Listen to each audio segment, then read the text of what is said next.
What's going on, you bunch of hooligans? It's 6:02. Good morning from the 104.5 The Zone Studios. I'm Robert Walsh. Tennessee Titans made some practice squad moves yesterday, releasing running back Jaquise Patrick. Among three of the moves on Tuesday, the team also signed linebacker Joseph Jones and running back Jonathan Ward to the practice squad, as previously was reported. Ward returns to the Titans after signing the practice squad in December of 2022. Ward was brought back this past offseason, had a shot to make the roster, but suffered an injury and was waived. Speaking of injuries, a couple players added to injured reserve yesterday. Panthers add safety Jeremy Chin and outside linebacker Yatir Gross-Matos. Both were tossed around in trade discussions, and now will have to sit on injured reserve. Cardinals also add tight end Zach Ertz with a quad strain, but he is believed to make a return this season. The NBA returned last night, and 2 games to kick the season off. Nuggets continue their dominance from last season, taking down the Lakers a 119-107. Jokic scored a triple-double in his first game back. 29 points, 13 rebounds, and 11 assists. His Suns also beat the Warriors 108-104. Devin Booker in midseason form, scoring a game-high 32 to go along with 8 assists. For all your foundation repair and waterproofing needs, visit USSTN.com. Breaking news at once on your home for the Titans and the Vols. This is 104.5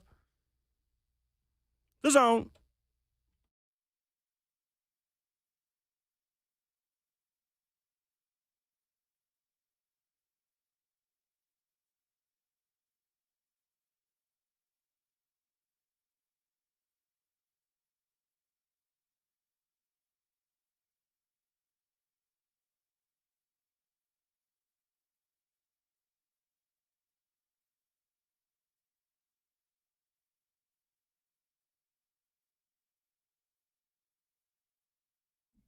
Good Wednesday morning, fine people, and welcome into Ramon, Kayla, and Will. It's hump day. It's hump day. Yeah, let's go alongside, you heard him, 11-year NFL veteran, VFL, Ramon Foster. Yay. And we've got our guy, Robert Walsh, behind the glass, making things happen. I'm Kayla Anderson. One more day here running the ship as Will Bowling soaks in all that final day of vacation.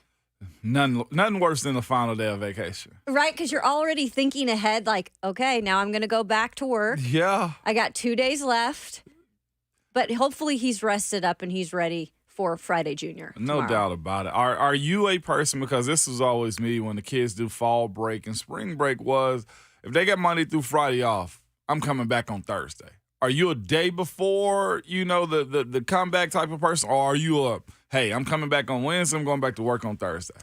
Yeah, I probably need like a day before. A day before. Right? Yeah. Because if I just come back on that one, then I'm all out of whack. I'm all out of whack. That's okay. That's I all feel was like just we thinking. have the same kind of calendar mind in terms of how we turn the page or how we get to the next week. Yeah. Because you've got kids. I don't got kids, but I pretty much feel like I have kids with everything else that I'm doing outside of here. Yeah. And the dog. Yeah. Because the Yeah. dog's a whole nother. You got to Animal. take care of him. Yeah, he definitely draws your he's attention needy right on now. stuff. Oh, well, Y'all, he's needy. you know what? He better figure it out, Kayla. That's what you tell him. It's like, hey, use a little noodle up there in your brain. Let me Well, see you go to work. he's trying to use other noodles, because it is the hormone teenager mode he's going through. So you can imagine the teenager years. Y'all know what the teenager years were like. Well, that's what it is in dog years as well. Getting after it. He is having a time then. You know what?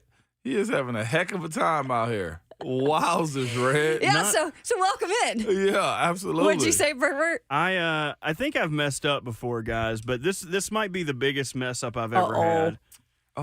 So I'm out on Friday. Yeah. I have a wedding to go to, one of my best friends from high school, and I was supposed to get a haircut because my neck is looking hairy, my beard is looking hairy, and the lady called me. I hit her up on Monday, which is very short notice. I hit her up on Monday. She said she could fit me in, but now she's saying she cannot. So Bert. I leave Thursday after the show. So from now until then, I have to find somewhere to get a haircut, to get my neck cleaned up, to look wedding presentable. Okay. And if that doesn't happen, Cheyenne's going to have to do my hair, and I am not looking forward to that. I would try to get someone first. Where do you usually go? A woman. Don't say sports clips. No, not sports clips. I go to a woman unless they're endorsing us. I wouldn't trust some man to cut this beautiful lock of hair. Can you know I what recommend? Please. So, Travis also has like curly hair. It's difficult sometimes to cut. And he's got longer hair. He grows it out sometimes. He goes to Scouts. There are different locations all over. Free shout out.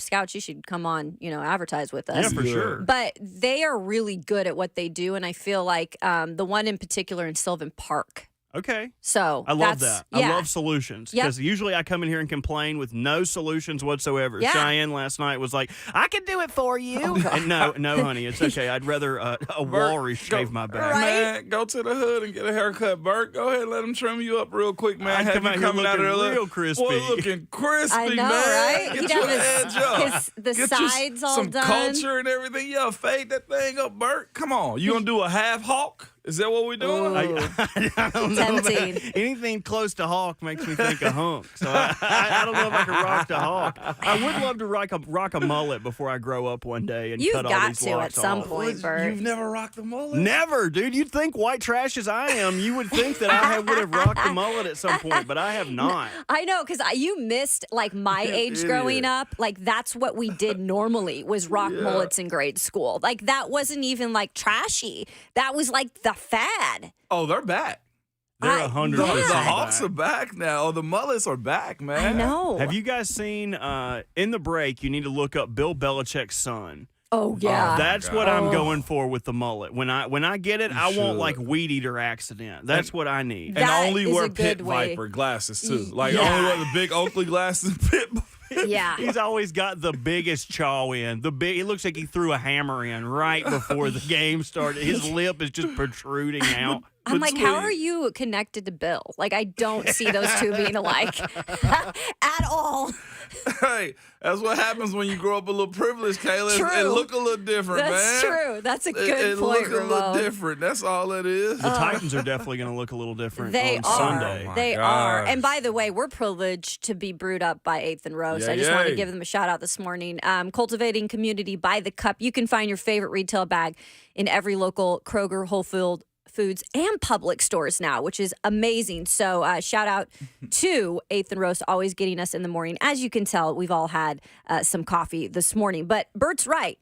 The Titans, they don't fail to amuse us. Let's just say that. Yeah. Is that a nice way to put it? There's always something, at least what the fan base will tell you too. At my time and being here and being around since being in the mid-state, that's always been the conversation. And I know a lot of people want that to change. Is all right, as soon as you start rooting for them, they pull you right back out of the car with them, you know? Yeah. And Bert's right. It's going to look a little different on Sunday. I'm sure the conversation buzz will be a little bit about, hey, man, I wish he was here and all those types of things. As far as Byran goes, he's on a different team now. He's nowhere.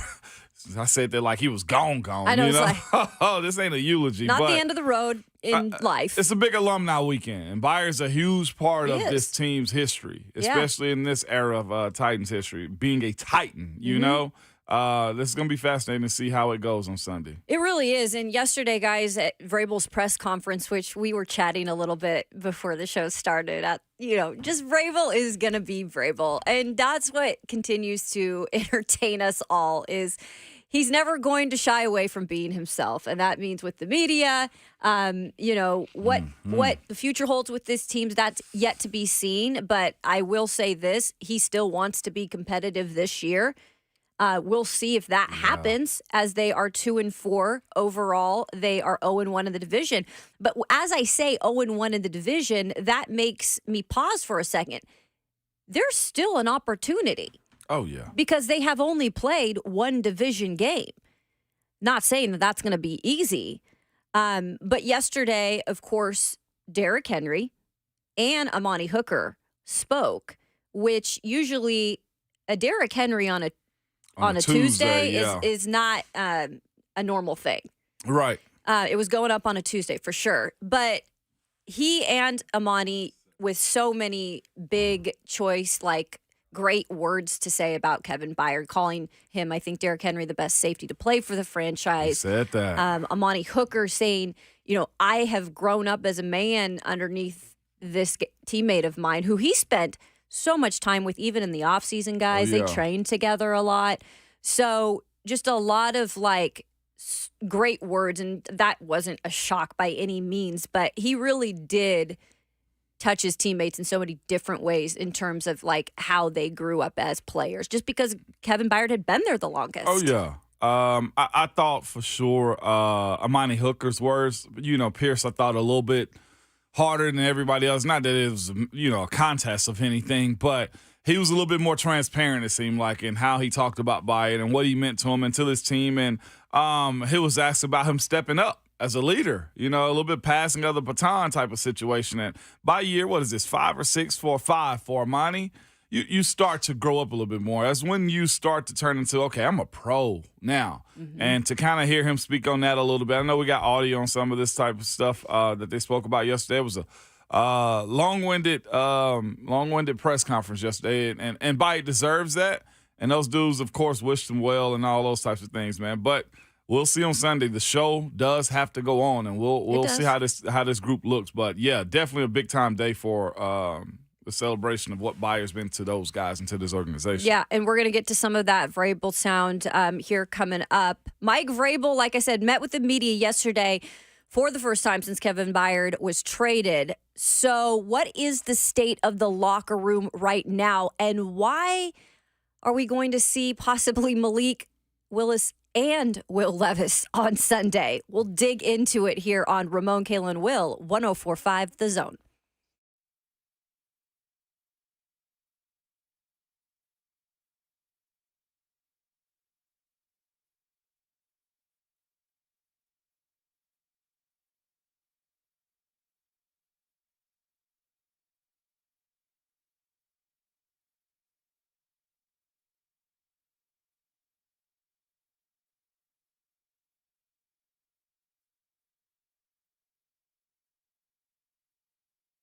One of the things I love about Genesis Diamonds is they're always bringing in new and fresh jewelry and diamonds. You're never going to see the same old choices at Genesis. With their diamonds, they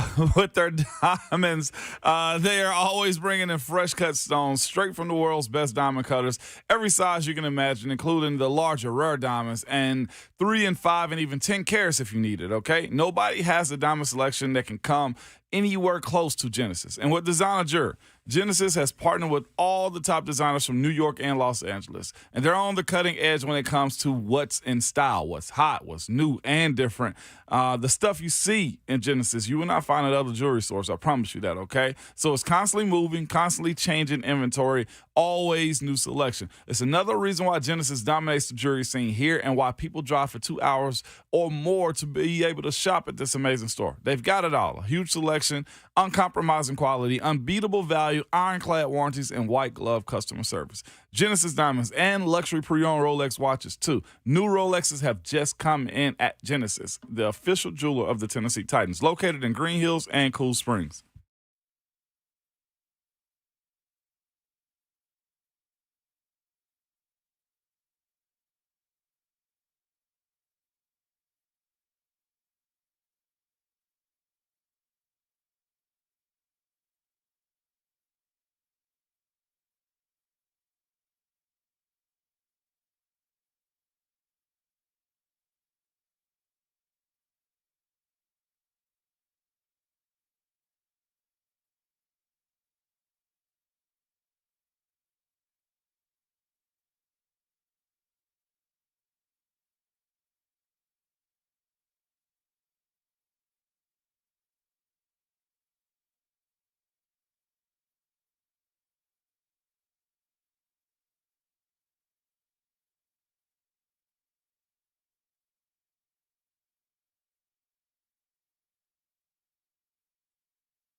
Hey. What's up? We're vibing on this Wednesday morning. Ramon, Kayla, and Will. And a little bit of breaking news as we come back from break.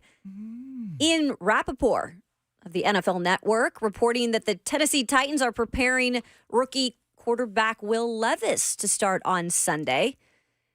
Looks like the second rounder for the Titans is going to be making his NFL debut. And that's what we were going to get to. Yeah. Because this isn't a shock to know he's going to play. Because, of course, yesterday at Mike Vrabel's press conference with the media, he brought up the point that if Ryan Tannehill is not able to go, and it looks like right now that is unlikely. He did not practice yesterday. Will be out there today, but I would not expect him out there. He is, what Vrabel said, off his roller or walker. So there's some positive signs that he's progressing, but it does look like it will be the rookie Will Levis getting the start. But Malik Willis looks like he will be incorporated somehow in the game plan. When Vrabel spoke about it yesterday before this report came out, he just said there's a good chance that we see both quarterbacks. This is interesting, but not surprising, Ramon. Yeah, it is. As far as him saying you'll see both. Yeah, you look at this situation, you can look at it a couple ways. And I can't speak for Vrabel, and Vrabel probably tell me, hey, maybe I'm the dumbest guy in the room. If if I ask him that question, I try to speak for him, because whatever you try to speak for Vrabel, you think the opposite of that, okay? I'm going to think like a man on this one, all right? Man. I'm going to think like a man on this one, okay? Vrabel's respecting the process, from my understanding, watching Coach do these types of things. I think it's probably better to not be all the way out on Malik. Malik can help you in certain ways. So because of that, there may be packages in which you bring Malik in and utilize his ability to run, specifically for runs. Or, Malik does have a beautiful deep ball when it comes down to him playing the ball down the field. But here's the thing, so does Levis. The way the game goes sometimes, man, you got to respect the work that guys have done. That way you keep the respect of them too at times, as far as not pacifying Malik Willis, because that's the last thing you should be doing as a head coach or as anybody in business, is pacifying somebody. It's like, oh, man, bless your heart.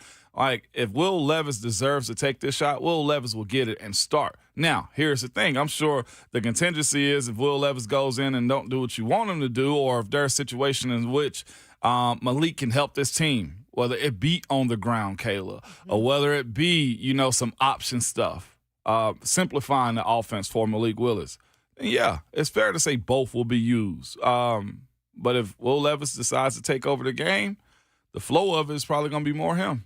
Yeah, you're right. And we kind of said last week, in the bye week after the Ryan Tannehill injury, that why not start Will Levis?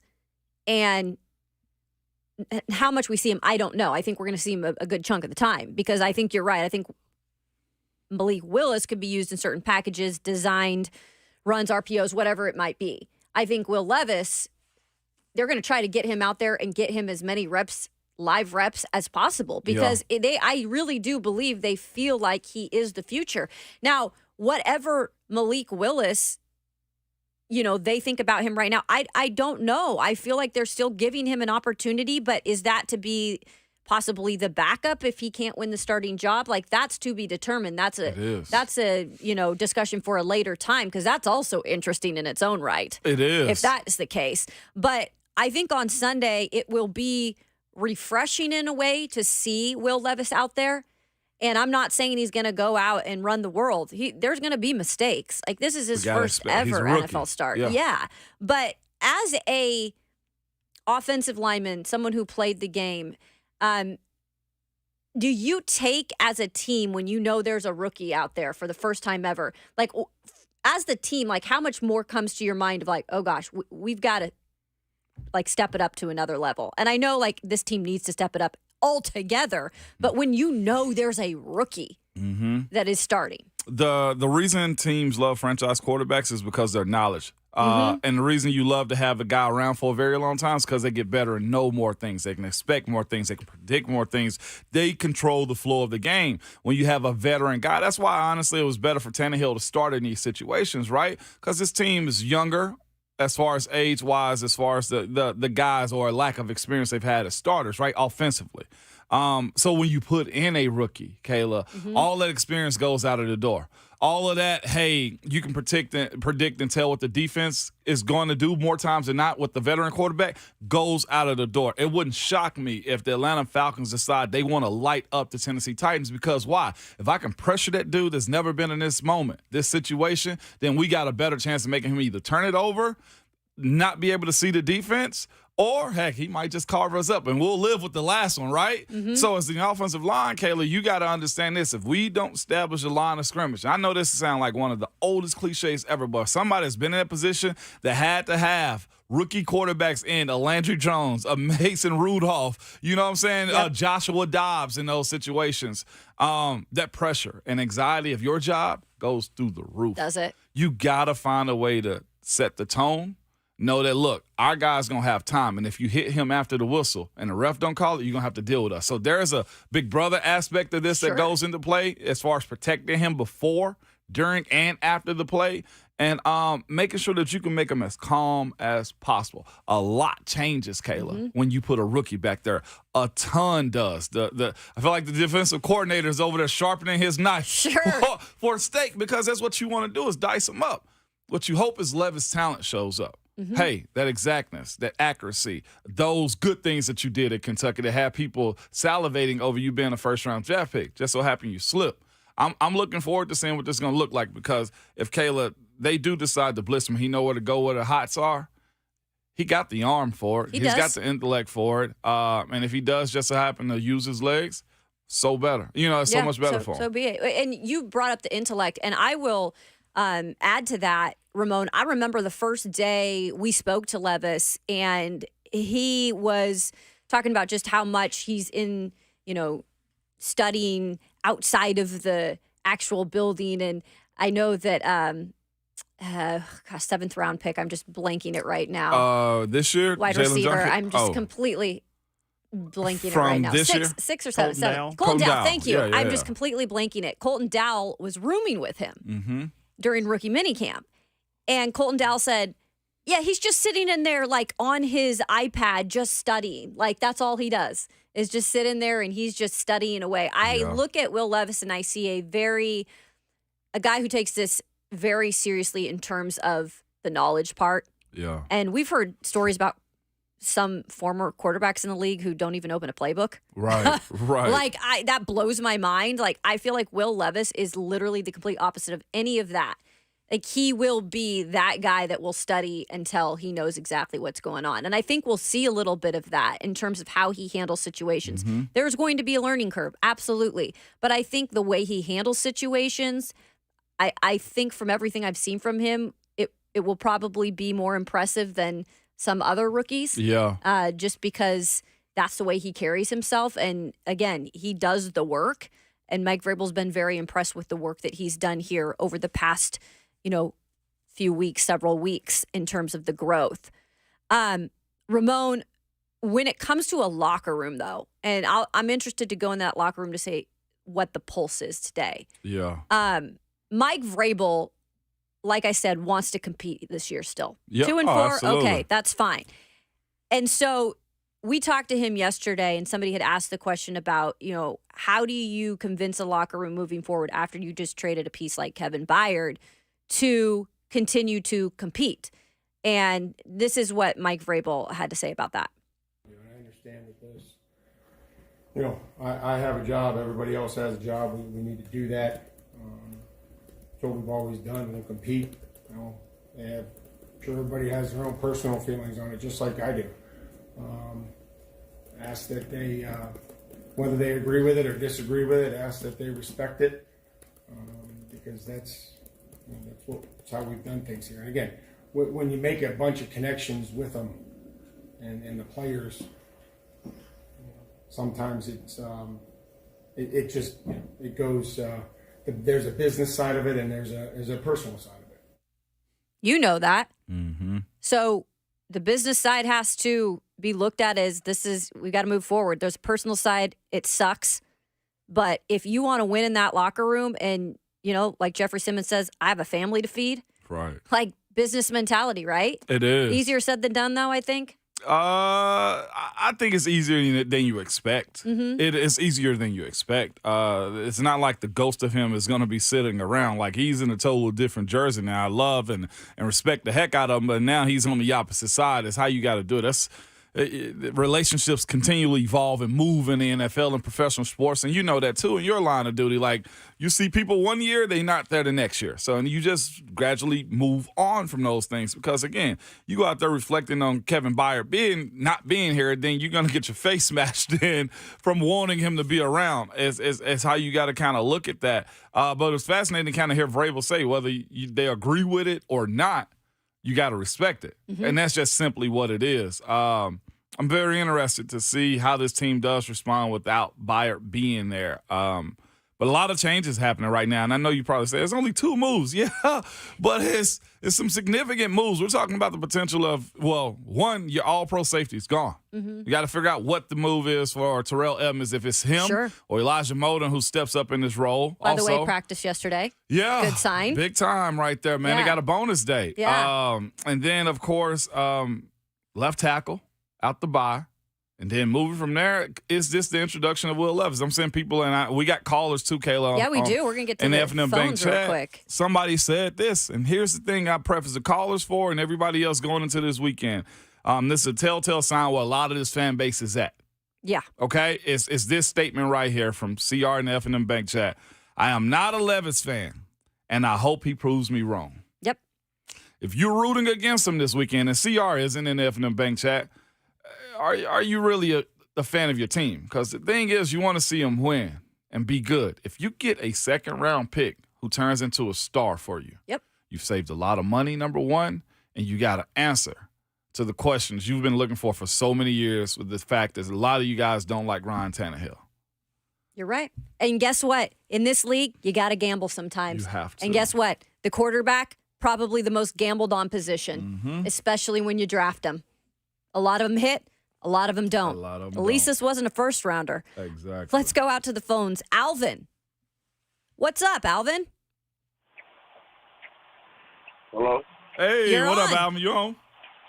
How y'all doing? Good. Good.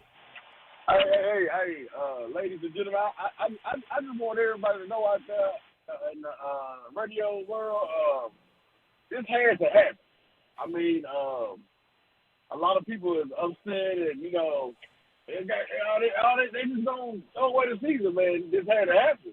I mean, look at the draft picks we had coming up for 2024. This had to happen. I mean, I don't like it like no one else, but I mean, it had to happen. I mean, if you think Kevin Byran is upset about it, look at the Eagles' record. And the last thing I was going to ask, what do y'all think our record will be without a Derrick Henry with an 8-box or DeAndre Hopkins being double and triple team? What do y'all think our record would honestly be? I'm going to hang up and listen. Thank you so much, Alvin. So what does he think the record would be without them, is what he said. Without Derrick specifically or Derrick or D-Hop, because we'll get to some trade stuff here in the next hour. Yeah. But look, it'd be harder to win, right? I'll be honest. I have my own reservations on how the offense could flow or not flow with or without Derrick. That's just my personal opinion on it. And give it, because I'm more speaking of D-Hop. Mine is this one when it comes down to Derrick. I think in years past, when you played a certain style of ball and you had a strong enough team on both sides, you was able to hand the ball off 25 times to Derrick. The offensive line, respectfully, ain't the same as it was when you was handing the ball off 25 times. And it's kind of shown this year that if you put the ball in Tajay's hand a little bit more, it seems to be there's more bursts and flair to the offensive side of the ball when he's out there. And, of course, you say, well, that's because he's been put in passing downs. That's the thing. You put him in on those first and 10 runs, you may end up getting the same production with less reps. And I think that's the portion of where a lot of this fan base never saw it be the case when it comes down to Derrick. Like, you do have to feed Derek, but you also got to look at you wanting both sides of this. A lot of this fan base has wanted to see this team pass the ball a little bit more.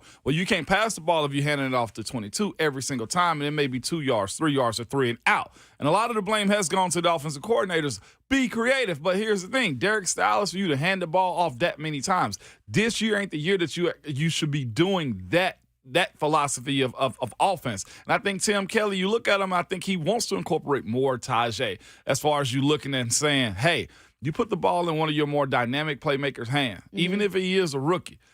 The flair that he jumps out there, the spark that he gives the offense when the ball is in his hand. You even hear Vrabel say this was one of the more telling signs when he said it. He was like, man, eventually they're going to block one for Tajay, and then he's gone. And that's because he know what the X plays he can provide to this offense. I love what Derek's done for this organization. But on the other side, for me, I look at Tajay and say, wow, if he had those 20 touches a game, whether that be 10 on the ground and 10 with them being able to pass the ball around, you may see a more elusive style of offense, which is what this team is looking for. Again, the offensive line isn't what it was 2 years ago, 3 years ago when Derek was running for 2,000 yards. Right. You got to find different ways to move the needle when it comes down to this team progressively getting better in the offense. I think we was going to see something from Josh Wiley before he got knocked out of the game. I think what you saw the second half from Tajay when the ball was more in his hand is what this team kind of want to do more than just go up the middle with 22 every single rep. Yeah. That's just my 2 cents on that. Yeah, I think that's a good point. My point was more so on DeAndre Hopkins. I think you'd love to still have him here because when it comes down to it, no matter who the quarterback's going to be moving forward, that is a good piece to still have in your arsenal in terms of wide receivers, just to continue to have the ability to go to him and kind of count on him. He's the veteran in the group, and you've just had too much unpredictability of Treylon Burks on or off. Is he going to be on the field? Is he not going to be on the field? I think that's been hard. And to know that DeAndre Hopkins has been consistent since he's got here, I think you'd want to keep DeAndre Hopkins, and you'd have a better chance at doing that. Oh, yeah. I'd rather keep DeAndre and have Tajay, and that's nothing against Derek, but for the point that you just made. I think that's where we're willing at. Give me Tajay, give me D-Hop. Sure. You get more spark, I feel like, Kayla. Yep, I'm with you, Ramon. Okay, we've got tickets to give away at the end of the hour, so get your phones ready. Preds tickets.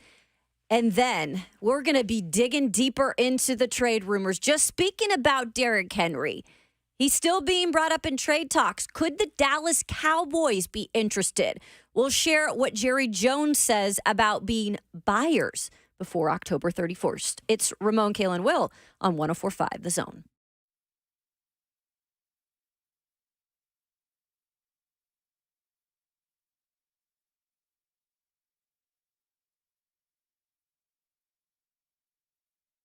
Hey, it's Kayla Anderson for the Wing Vision Institute. Eyes are feeling good here lately. I'm telling you. Dry eye, that has been something I've dealt with ever since I moved to Middle Tennessee probably 6 years ago. I'm sure a lot of you out there have been dealing with that too. What is great about the Wing Vision Institute is not only do they get your eye health in check, they do so many things, including LASIK surgery if you're a candidate for that. But now they're offering intense pulse light treatments. And while it is for the face and the skin, it is also for the eyes. And when I went in there to get it done the other day, they were doing the photo part on the face, and then Dr. Jones actually did the part on the eyes. And I said, wait, what's that? I had never had that done before. He said that actually helps with dry eyes. And I am telling you, several days after, I am feeling the benefits of the IPL. Of course, like I said, treatments evening out the skin tone and texture as well as hyperpigmentation. They have so many services here. It's wangvisioninstitute.com. Check them out today. And these IPL treatments, they create long-lasting results. I'm going back in a few weeks to get my second treatment. It takes 20 to 30 minutes. So easy. You hop out. Nothing, you can go out in public, do whatever you want. It doesn't mean it's like a surgery or anything. It's just a quick procedure. And to learn more about it, like I said, wangvisioninstitute.com. They also offer free online vision seminars. That's every Tuesday at 6:45. And you can RSVP and schedule that free consultation today. It's wangvisioninstitute.com. Your skin and eyes will help you for the long-lasting results.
go. Oh, that's Derrick Henry standing. Yeah.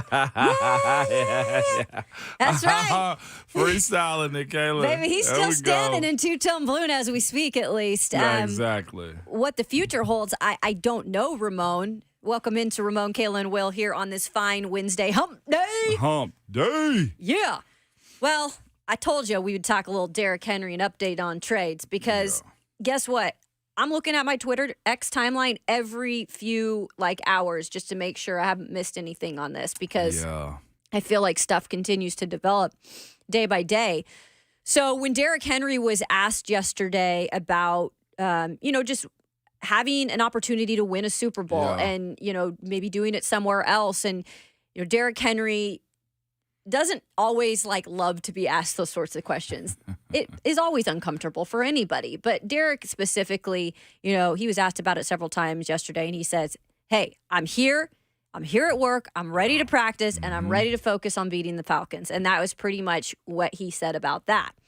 Now, that doesn't mean that he's going to be here or it doesn't mean he's going to be somewhere else. So Dallas is known under Jerry Jones for making moves and sometimes making moves that always maybe don't make sense, right? Jerry Jones just seems to be a guy who wants to be in the news and wants to have the new toy. He likes the mic. He likes the camera. Yeah, there we go. Yeah. You know how it is. So yesterday he came out and he said he's willing to trade, but he won't initiate talks. He said, I have areas of the team that we could, if in certain circumstances happen, improve. Your best chance to get it done is when it comes by you and you grab it, he said. So my whole thing is, do you feel like Derrick Henry, if the Titans perhaps reached out to Mr. Jerry Jones and initiated the conversation, which Jerry's kind of alluding to here, he's not going to reach out to teams. He's going to let the teams come to him. Would Derrick Henry be a fit, and would it be worth trading Derrick Henry to the Dallas Cowboys? Which, by the way, yes, they do have Tony Pollard right now. Pollard they do. hasn't been amazing, though, this season, right? Coming off of injury. I think he's 10th in the league with 307 yards rushing, 3.9 yards per game. That could help having a back like Derrick, right? It could, absolutely. But first and foremost, is Jerry, are you in high school? Is this you I passing? think so. Do you want to be my girlfriend letters or something like that? He is. Like, what do you mean come talk to you first? What is this, man? Oh, you're supposed to be a businessman. Jerry has one or two ways to look at that. He don't want to either look desperate as far as trying to shop and say my team isn't as strong as you need it to be, or it is the idea that, heck, if they come to me first about something, then I'm in the driver's seat when it looks like, we're negotiating. I get what he's saying, but if he's going to be the GM of this team and team owner, then you got to make smart business decisions. Jerry, you're in that window. You are. You just simply are in that window of trying to chase that championship because you got questions about the quarterback, the offensive line is aging a little bit more, and you finally got a defense that can play lights out. If you don't get aggressive, something's wrong with you, Jerry. You can't blame anybody else and sit in front of those cameras and talk all the stuff that you do if you're not willing to be that guy, that shrewd negotiator that you need to be. Derrick going to Dallas, it'll be, history repeating itself as far as Eddie goes. I'm sure this fan base is going to be anti-doing business with anybody from the NFC East at this point. First, AJ goes to Philly, and if Derrick goes to Dallas, it's wild. But business is always on the front of everything moving forward. This team does need capital, and it sucks that we got to talk about off-season stuff in season. But when you look at it, if the deal is good enough for Derrick, and you feel like you can really do something with Tajay, and whether that's Julius Chestnut coming back or they send a player back to you, you got to listen to the call and maybe even make a call to Jerry if that's the case too. I think everybody knows Jerry's open for business. It's a matter of him feeling like he's in the driver's seat. And with people like that, sometimes you put a fake steering wheel on the passenger side of the car and let them think they're driving. I just love how you called out Jerry Jones and said, what is he, in middle school? Exactly. He never ceases to amaze me. Ever. And everything he does, it's like there's always some madness behind it, right? It is. But it's Jerry's world, and we're all living in it. Not really.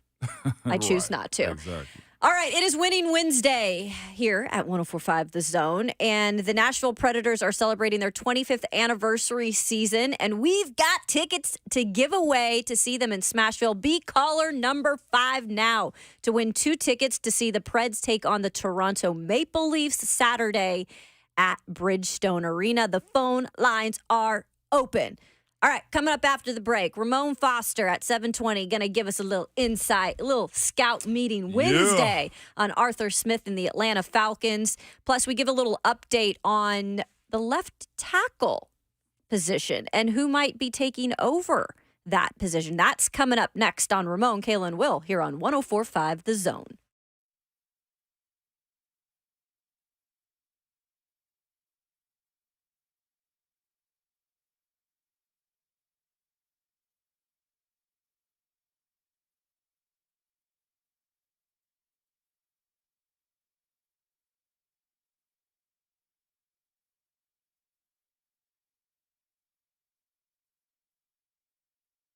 Hey, this is Kayla Anderson for our friends at the Ingram Agency, a local agency founded from the ground up back in 2010. And Chris Ingram, along with his team of fully licensed professionals, have created a real strong agency that focuses on serving the entire state of Tennessee. So let's say you're looking for new insurance or just for the first time looking for insurance. This is the company to work with. They specialize in a wide array of products. They've got everything from auto, home, life, commercial, even aviation.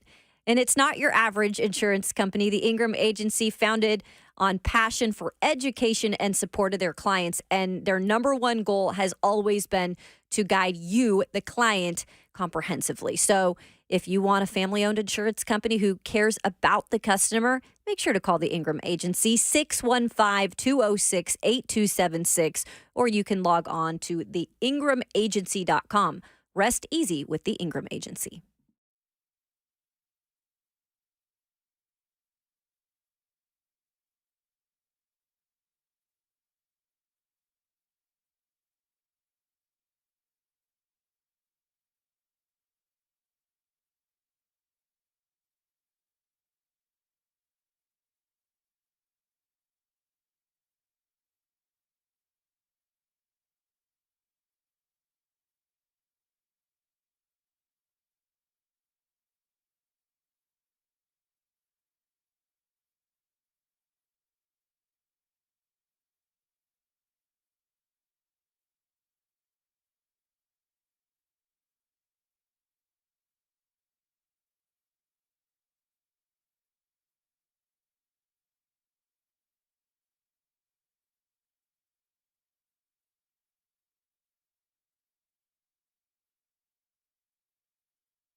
What's going on? Good morning. 7 o'clock from the 104.5 The Zone Studios.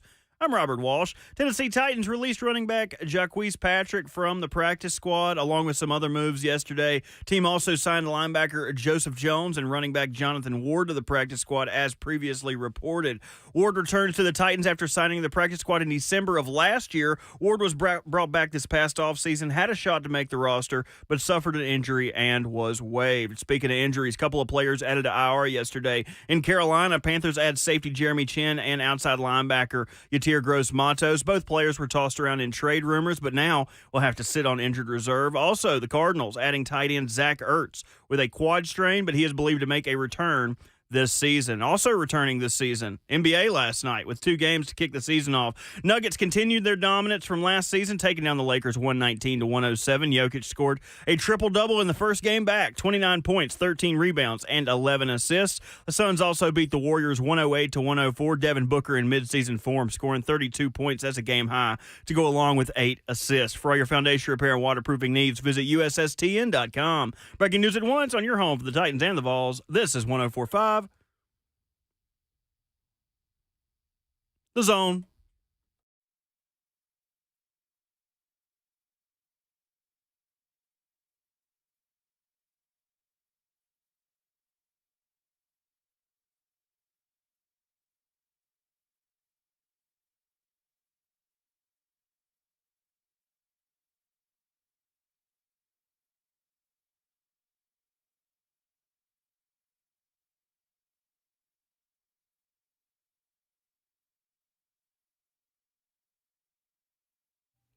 Good Wednesday morning and welcome in to Ramon, Kayla, and Will. Of course, brewed up by 8th and Roast with 4 locations now. 8th Avenue, Charlotte, the airport, Midtown. That's right, 8th and Roast.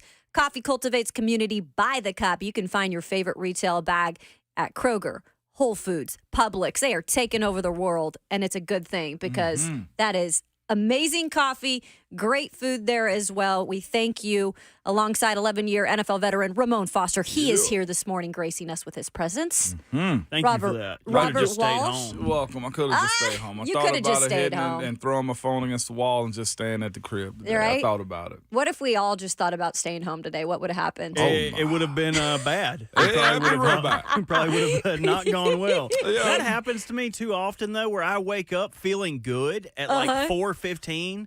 And I say, yeah, I have so much time. I got like 20 minutes. I can lay back down. And then all of a sudden it's 5 o'clock and then you're in mad dash mode again. Seriously, right? You think you have a little more time than you really do. That's Robert Walsh right there. And I'm Kayla Anderson. We're holding it down today. It's been a busy week already. And we have a ticket winner, Robert?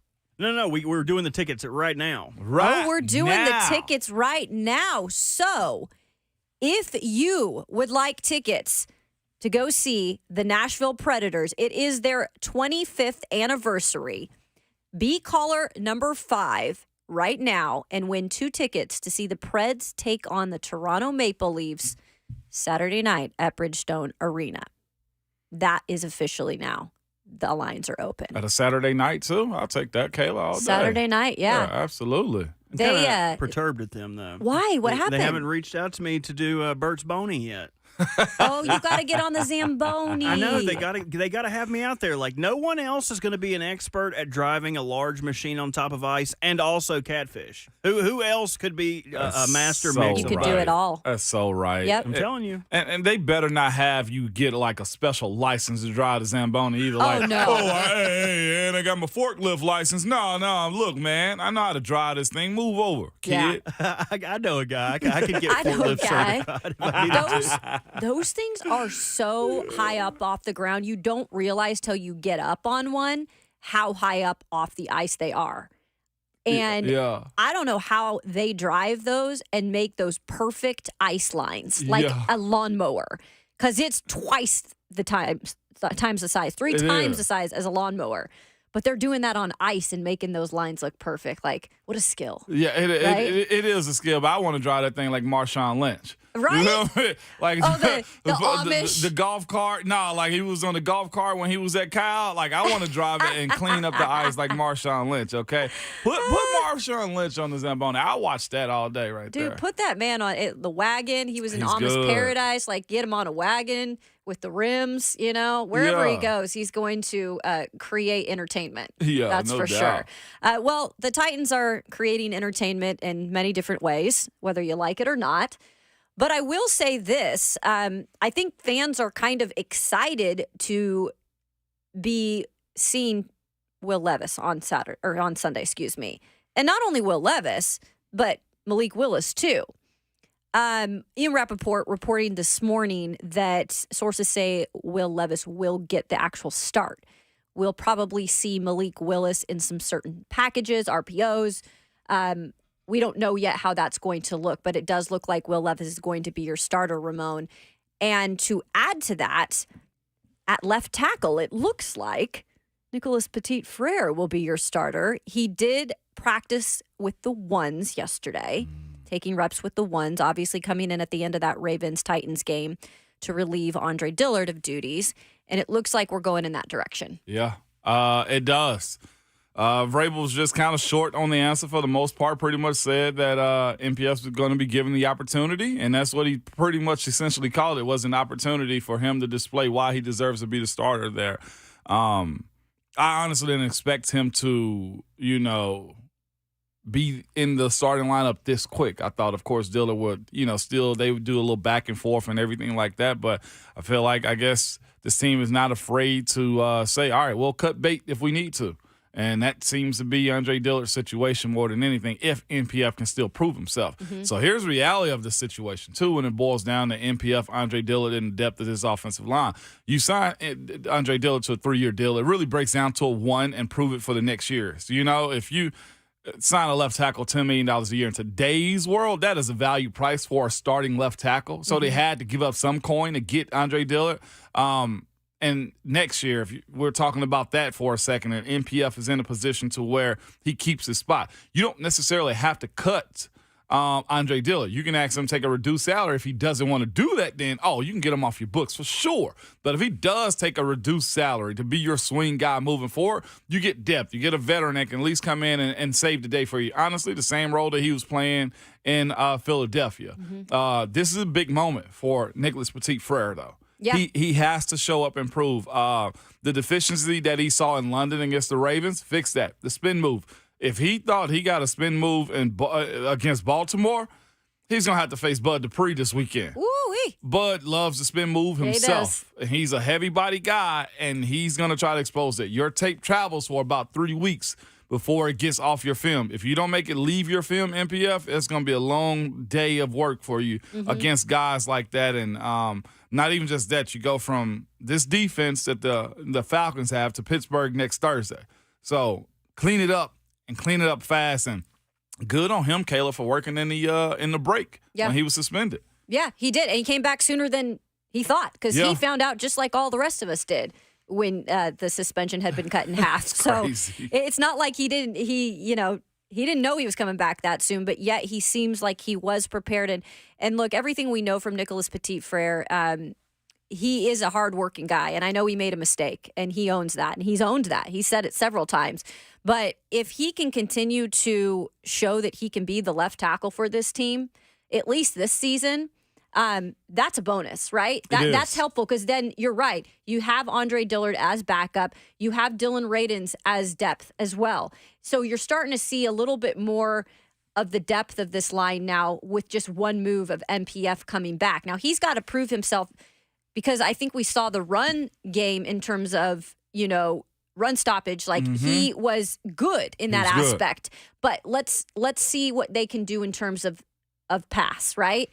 And that's what they really need help in terms of, if you have a Will Levis back there, especially, or even Ryan Tannehill coming back from an ankle injury.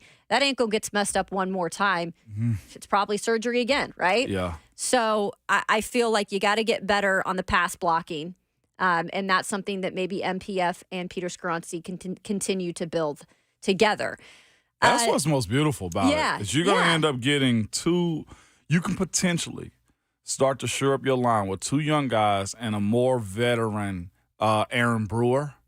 I think Bronsko's kind of point. proven himself to earn that. Right tackle going into, moving forward. Hubs in year 9 or 10, I think, right now. So there's questions You can there. draft, right? You can draft. And, of course, having Jalen Duncan in-house is always Sure. going to play a part into that. And that's right. kind of the way you want to build up a team. But we're talking about foundations, Kayla.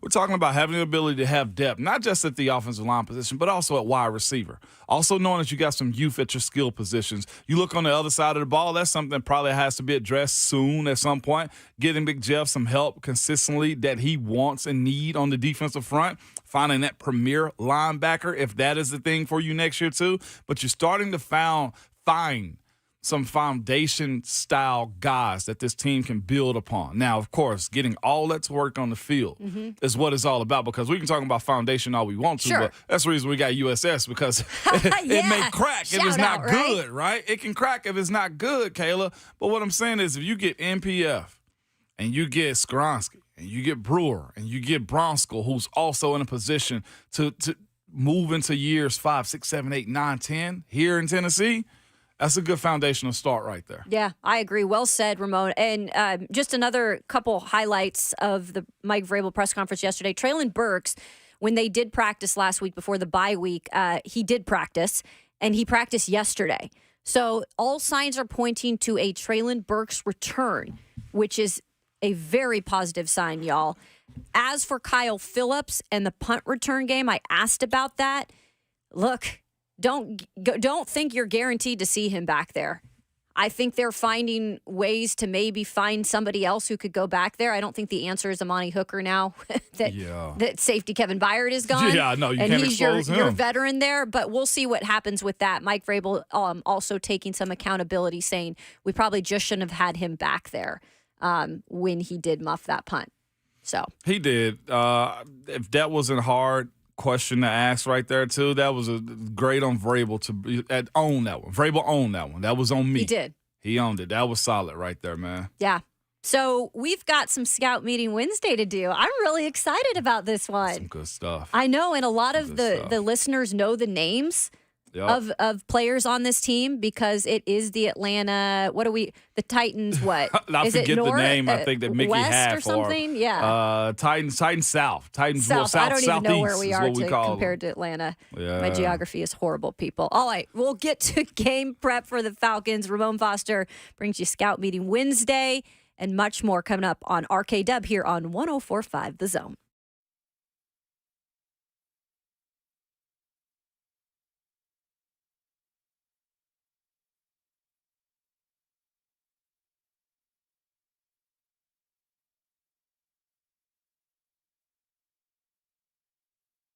When it comes to large home repairs, a lot of time we homeowners pretend we don't see the warning signs. We're afraid of what we're going to hear.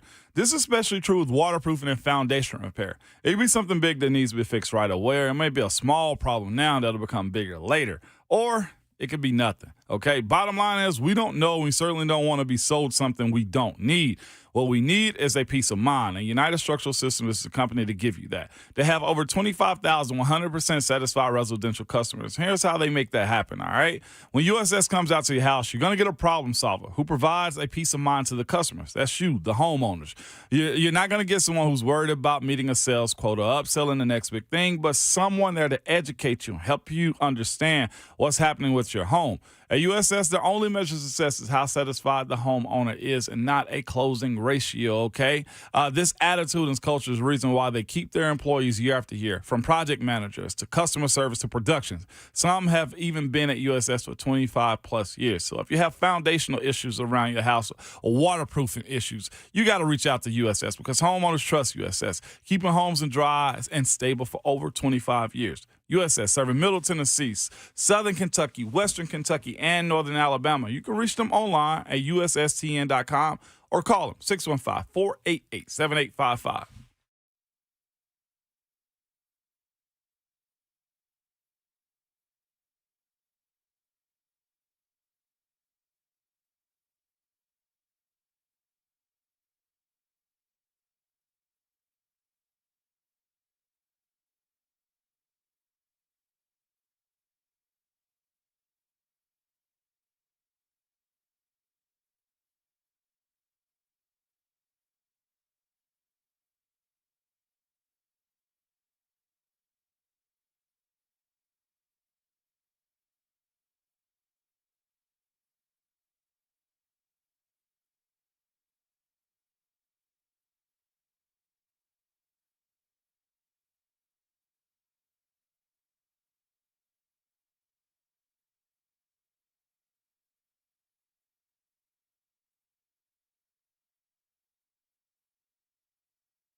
Welcome back into Ramon, Kayla, and Will here on this Wednesday morning. It is always so hard for me not to sing and bounce with every beat that Robert brings us in with.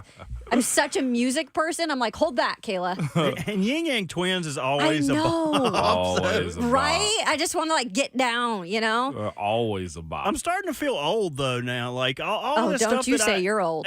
all the stuff I enjoyed when I was in middle school and high school was like all these kids have no clue what these songs What they are. Yo. Let me whisper in What's your up, ear. old That was head? another one. Yeah, don't get me started on the whisper song. No, we can't play the whisper song I around know. here. That's crazy. That's not rated G or PG. No, It's above that. it's We're a going to little get bit. down, though, with some scout meeting Wednesday. We are. Before we get to that, I brought a positive note to the fine people of the Tennessee fan base yesterday on Twitter. Did you know the Titans are 5-0 following their bye week since Mike Vrabel was hired as the head coach in 2018? There's your positive fact of the There you week, go. folks. So going into this game after the bye week with the Atlanta Falcons, give us some knowledge. What I are the got you. Titans going up against here, Ramon? You got a lot going on. Yeah.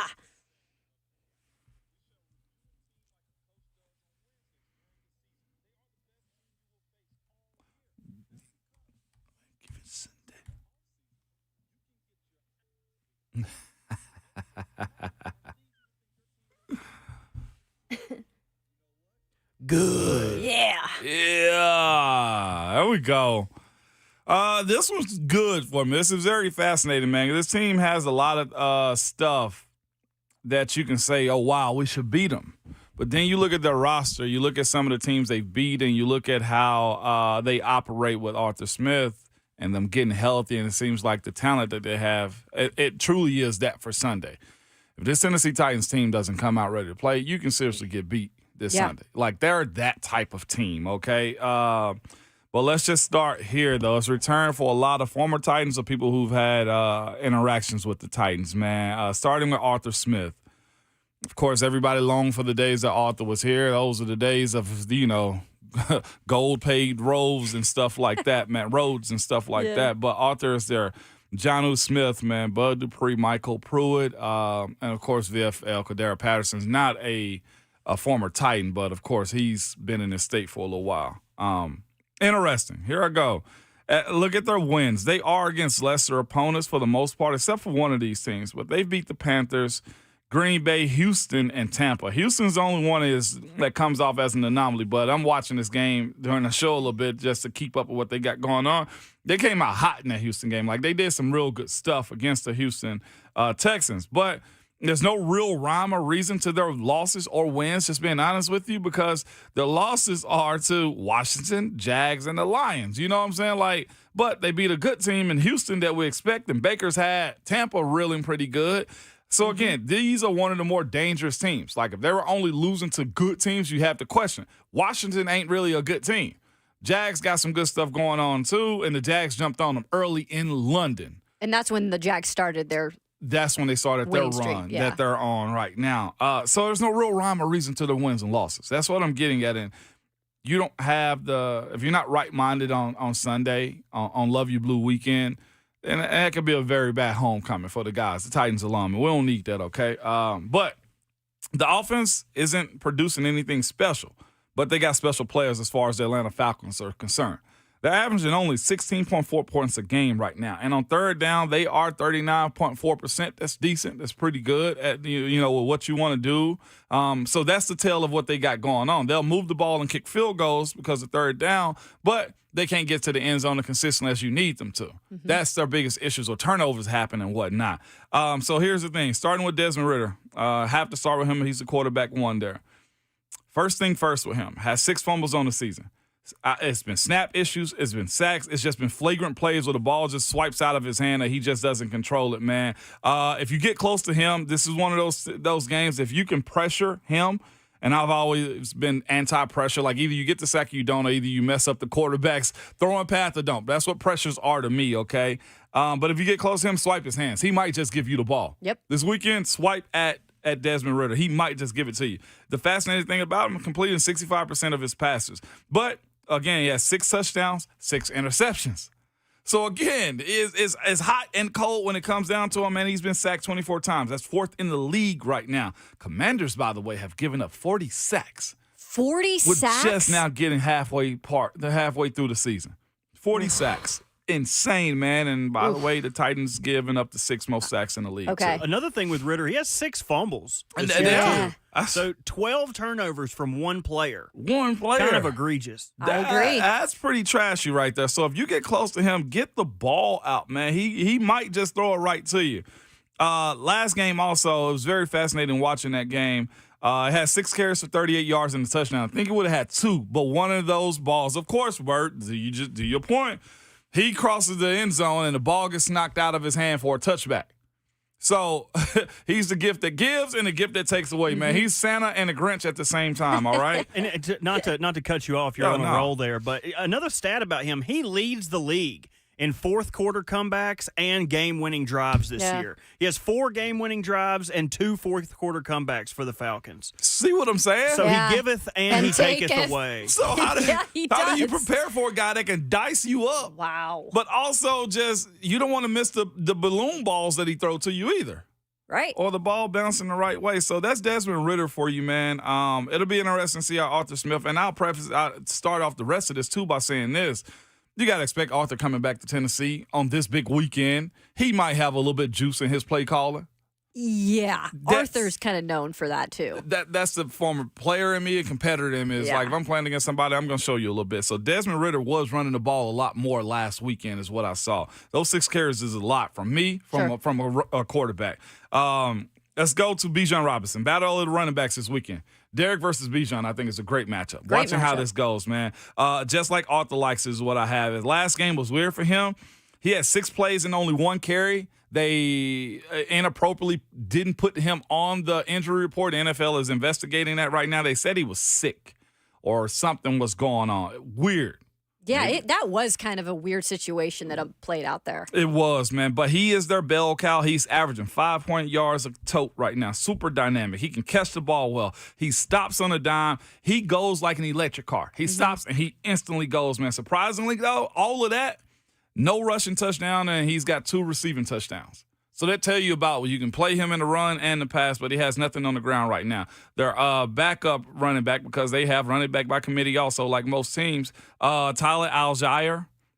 He's used the same way as Bijan is too. He has a rush. He has the rushing touchdowns on the season. I think it's either 2 or 3 for him. Kyle, I got to go faster now. Kyle Pitts, could see more. They want to see more involvement with him. He's such a dynamic playmaker for him, man, but he's doing what you need to. He's averaging about 3.6 receptions a game. Crazy catch radius. He is one of those avatars that you love to have on your team. He makes the tough catches. Second most targets on the team for a tight end, if that tell you what his role is. Linebackers will have their hands full. New safety, Terrell Emmons, may have your hands full this weekend. You're diving right into it. Diving right into it with a friggin' avatar like Kyle Pitts. Drake London, man, leading receiver for this team. He's the 2022 8th overall pick, 2 touchdowns, 383 on the season. He's their number 1 target. Jonnu Smith. Shout out Jonnu, one of my favorite people in the world. Man, he's 3rd on their team in targets. Yeah. You'll see him this weekend if Arthur does what I think he's going to do and how he's been using them all year. And you say to yourself, that's the Jonnu we know and love. He's got back with Arthur right now. He's 3rd on their team in targets, 309 yards receiving on their team. And he's utilized efficiently. I must say, watching their tape, they use him well. Plays behind Pitts, but he is a solid tight end too. They got the 2 tight end system that Arthur seems like he loves. If he does exactly what I think he's going to do, you're going to see Jonnu this weekend and be like, dang, we should have had him or should have never let him go. Another one of those guys right there, right? Kadero Hodge, Matt Collins, Scott Miller all play their roles well as extra wide receivers. They do spread the ball around really good, and they continually move the chains, man, when you look at their offense, if they're not sputtering. Kadero Patterson, go Vols. Okay, a utility weapon. They run him. They use him as a receiver. He's a kick returner, punt returner, if I'm not mistaken. You can see him almost everywhere. Small little tidbit before we go to the defense. Pretty cool that Jake Matthews, son of Bruce Matthews, will be in town playing this weekend. Hopefully, we'll see Bruce this weekend on the Love You Blue celebration. He's in his 10th year. I remember when he came in. Munchak was my coach at the time, talking about how they used to have Such a good coach. Jake Matthews in the front yard doing kick steps and stuff like that, pass sets and stuff. And to see him turn into a first-rounder, 10-year guy, second contract guy, it's got to be pretty cool for Jake to come in and possibly see his dad be celebrated on Love You Blue weekend. Any rebuttals? That's Any the questions? offense. And interesting to note, too, because you mentioned they're just scoring 16.4 points per game, which is 29th in the entire league. The Titans are a little better than that even. So, just to note that again. Yeah. Kind of weird to think about because they are winning. And they got so many freaking weapons offensively. And they have weapons. You just listed them off. So they do. Yep. Very fascinating. You don't want them getting hot this weekend. Let's just leave it right sir. there, okay? Defensively. This is what keeps them in games and winning, man. Very stingy. They're giving up 19 points per game. They've only given up one rushing touchdown on the year right now. Teams are only getting 3.7 yards per rush, and they got 6 takeaways on the season. Yep. This team is stingy. They have a very veteran team, and I'm going to start with that veteran, Calais Campbell. Tremendous amount of respect for this dude.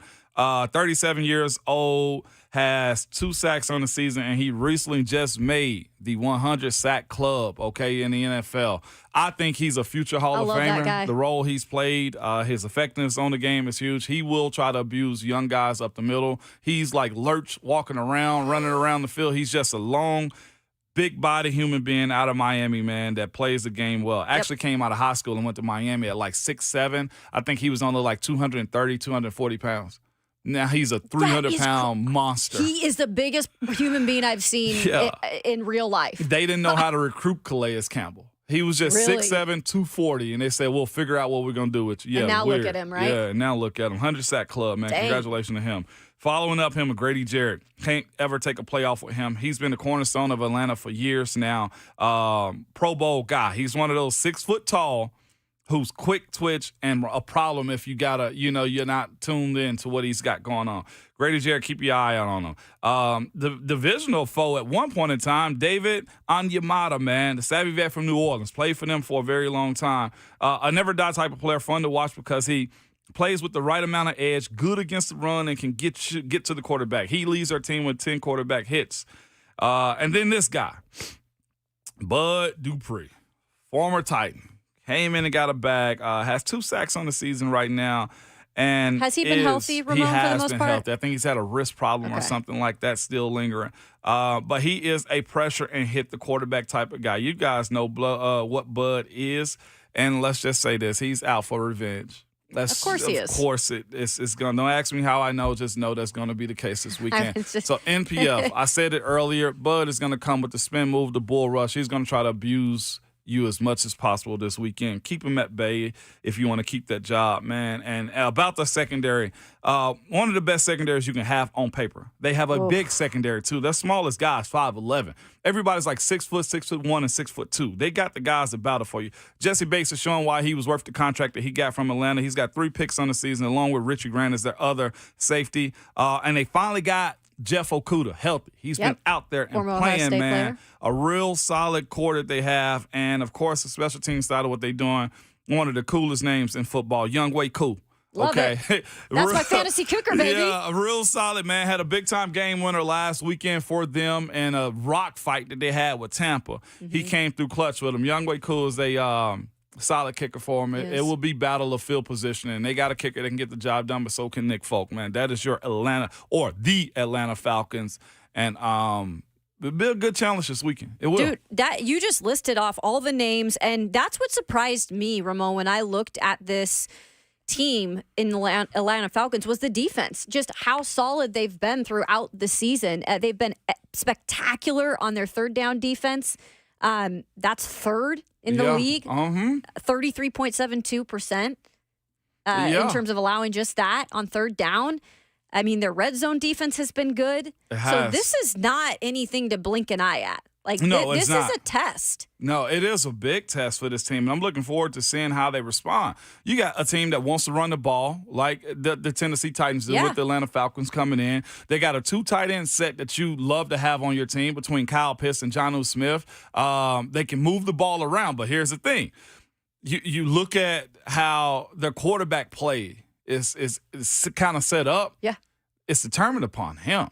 It's getting him to make the right decision as far as Arthur Smith wants him to, but it can be very advantageous for this team here to be able to say, hey, if we pressure him, if we make him do stupid stuff outside the box, then we're going to end up having a very opportunistic weekend as far as getting the ball back to the offense here for the Titans. One of the things that sticks out to me with this team is that they're like Benjamin Button. Yeah. They're old where they need to be. They're young where they need to be. They've got the best of both worlds. And how in one offseason, and this should be a little optimism for Titans fans, how one offseason can drastically change what your defense looks like. Their defense last year was nothing to blow your snot at, but it also wasn't that good. Mm-hmm. But they added Calais Campbell. They add Jesse Bates. Bates. They had Jeff Okuda. Yep. And Jeff wasn't having a great year in Detroit the last few years. But this year, Injuries. Yeah. this year, he's been targeted 19 times in 5 games, only giving up 9 targets. That's under 50% completion percentage. So that's what they thought he was when he was drafted in the first round. You're right. So they've got reclamation projects. They do. But you're right. It's all going to be determined on how Desmond Ridder plays.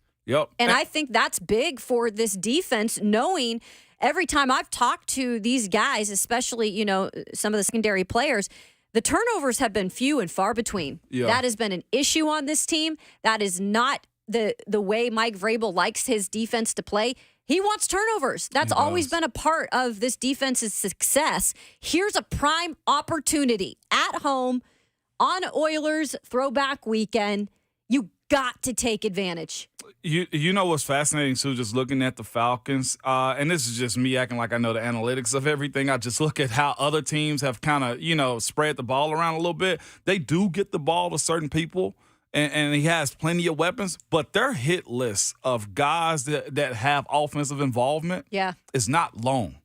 Other teams have probably double the amount of players that they've kind of spread the ball around to. Atlanta has a very tight list of players that's getting the ball in their hand, and that's where it becomes worrisome for me, because when you have the same people getting their reps and know where they're going to be and you know how to utilize them as an offense, you get better. Mm-hmm. Even if you sputter at times, you get better because I know I can count on you, and that's what their team looks like, a bunch of guys that they know that are dependable, and you get the ball in these instances. And also, you got to throw in another guy, too. I'm not sure if he's injured at this point, but Van Jefferson is also on this team. Oh, I forgot he was Ravenwood recently native, brought man. over. Absolutely. Ravenwood alum here. So it's going to be fascinating to see how they utilize all these weapons. Did he go over in a trade, too? Yes, from the Rams. Yes, from the Rams. Just All right. short time ago. They got a lot, and this team has some issues that it has to clean up. It's a good task. It ain't the impossible task this weekend, but you got to have your mind right against this group. Really good stuff, Ramon. Looking forward to it. We'll hear more from the guys today in the locker room, bring you that tomorrow. But now you can kind of get prepared for what to expect on Sunday. Switching gears a little bit, we talked about Michigan being under investigation again by the NCAA earlier this week, right? Yeah. There's now a crazy new twist to it in terms of stealing signs that involves the SEC.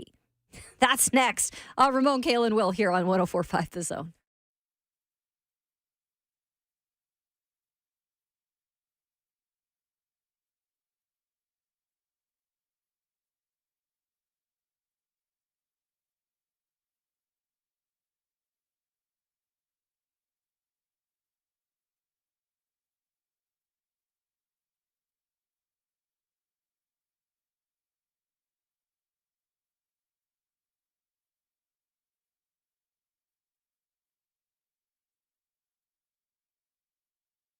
If you were buying a car from Two Rivers Ford when they first opened the doors in 1983, you probably want the latest technology, which would have been an AM/FM cassette combo back then. Yeah, then you probably go to the local paper to get some pricing, and then you drive over to Two Rivers Ford and talk to one of their non-commissioned salespeople, okay? Let's flash forward to today, and the buying process looks a lot different. You see, Two Rivers Ford knows that everyone likes to shop differently, so they put you in control. In fact, you can buy a vehicle from Two Rivers Ford without ever going to the dealership. Lots of customers do, and Two Rivers Ford is delivered to those customers too.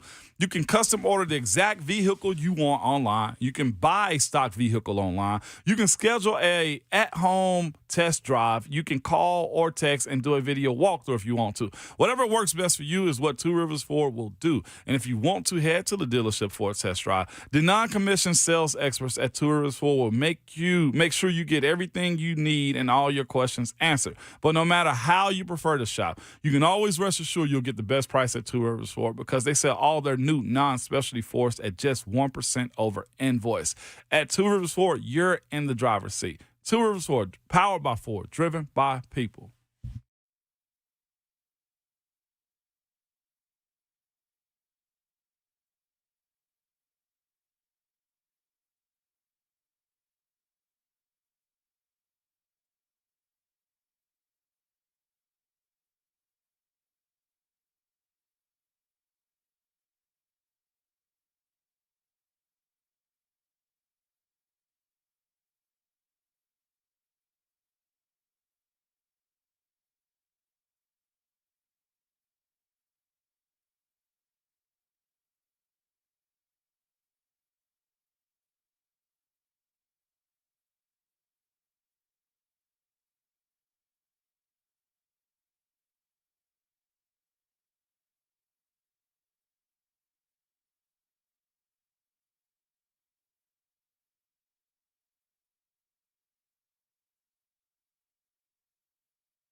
It is a great Wednesday here on Ramon, Kayla, and Will, 104.5 The Zone.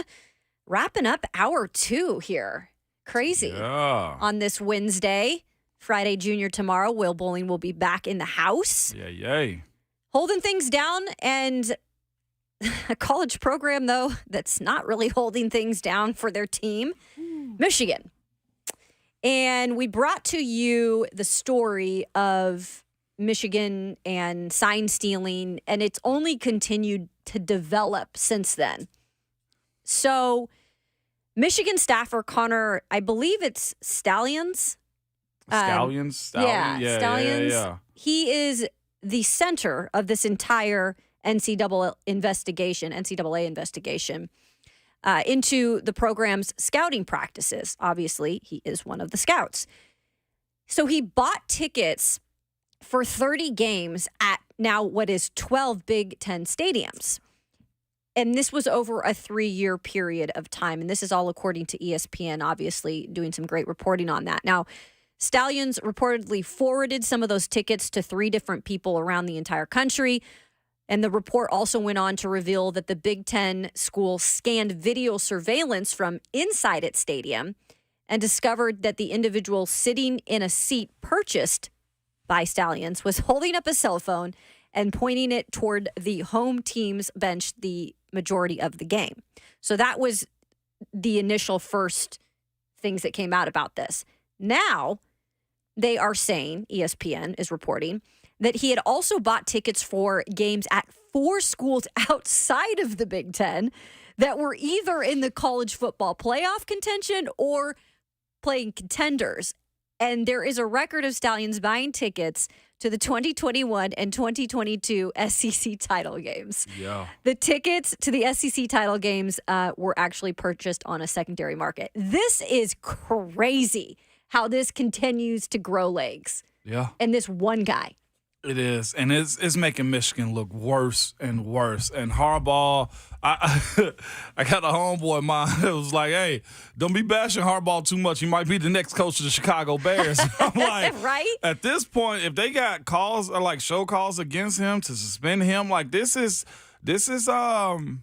like Patriots level stuff. Everybody, the gamesmanship of like looking at people's signals and stuff, Kayla, we see, we hear, we know certain stuff. But when you start writing down stuff and you're reacting to what they're doing on the opposite sideline, like there's a clip out there where Michigan, I think, is playing against Ohio State. Mm-hmm. And in that clip, you see Ohio State messaging and signaling their stuff.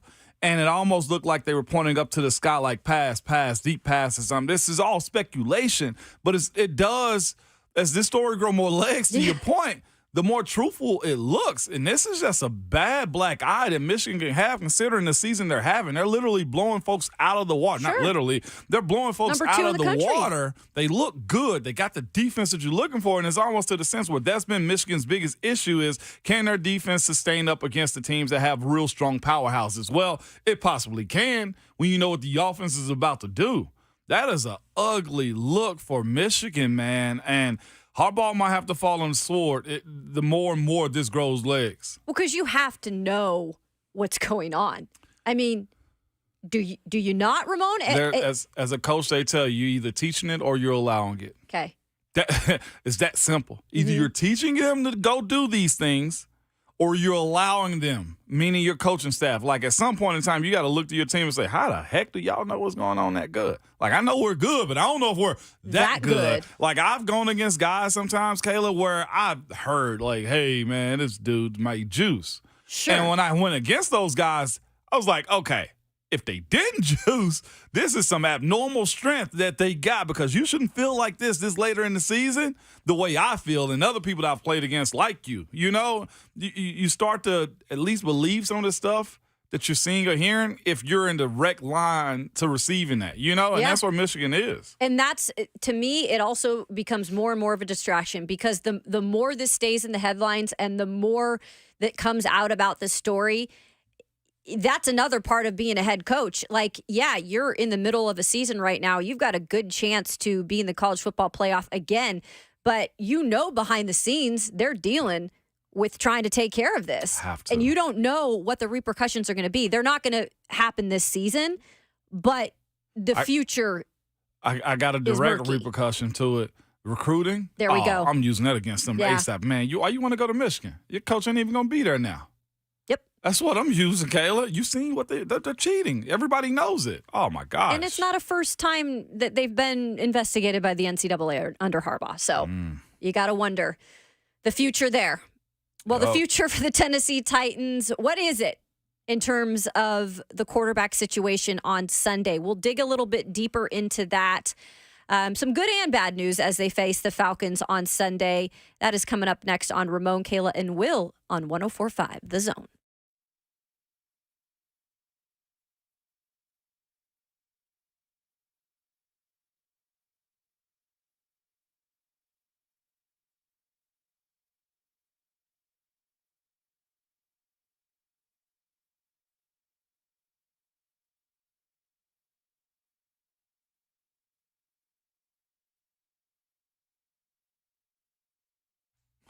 I love when Coach Max says that, okay?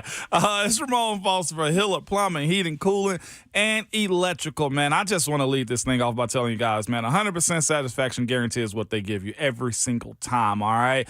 Because they live by the happy you'll be of the service is free slogan, and they absolutely live by that, all right? And I just want to tell you guys, I personally use Hiller in our home, and my experience with them is they're uber professional when they show up. They leave your house better than when they came. When they walk into your house, you see them put shoe sleeves on their shoes so they don't track in any outside trash or mud or whatever people have on the bottom of their shoe. Just respectful. I had some things put up around the house just a couple of days ago, and the tech that came out was very thorough. He explained to me what had happened. There was a problem there, and they fixed it. They have solutions for what you guys have going on in your home. I don't care if it's anything to deal with plumbing, the heating and cooling of your house, or electrical like myself. Reach out to the folks that I trust and know, and that's Hiller, okay? You can reach them at happyhiller.com, and please be sure to tell them that Ramon sent you.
What's going on? Just a hair before 8 o'clock from the 104.5 The Zone Studios.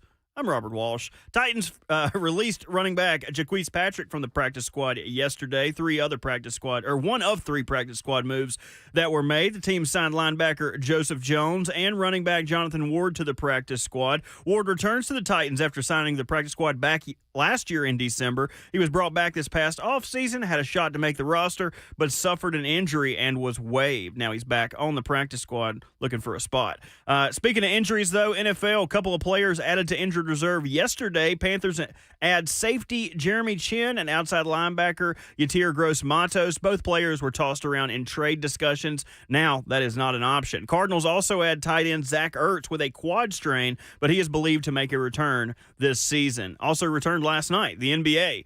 Two games to kick the season off. Nuggets continued their dominance from last season, taking the Lakers down 119 to 107. Jokic scored a triple-double the first game back, 29 points, 13 rebounds, 11 assists. The Suns also beat the Warriors last night, 108-104. Devin Booker in midseason form, scoring a game-high 32 points to go along with his 8 assists. For all your foundation repair and waterproofing needs, visit USSTN.com. Breaking news at once on your home for the Titans and the Vols. This is 104.5.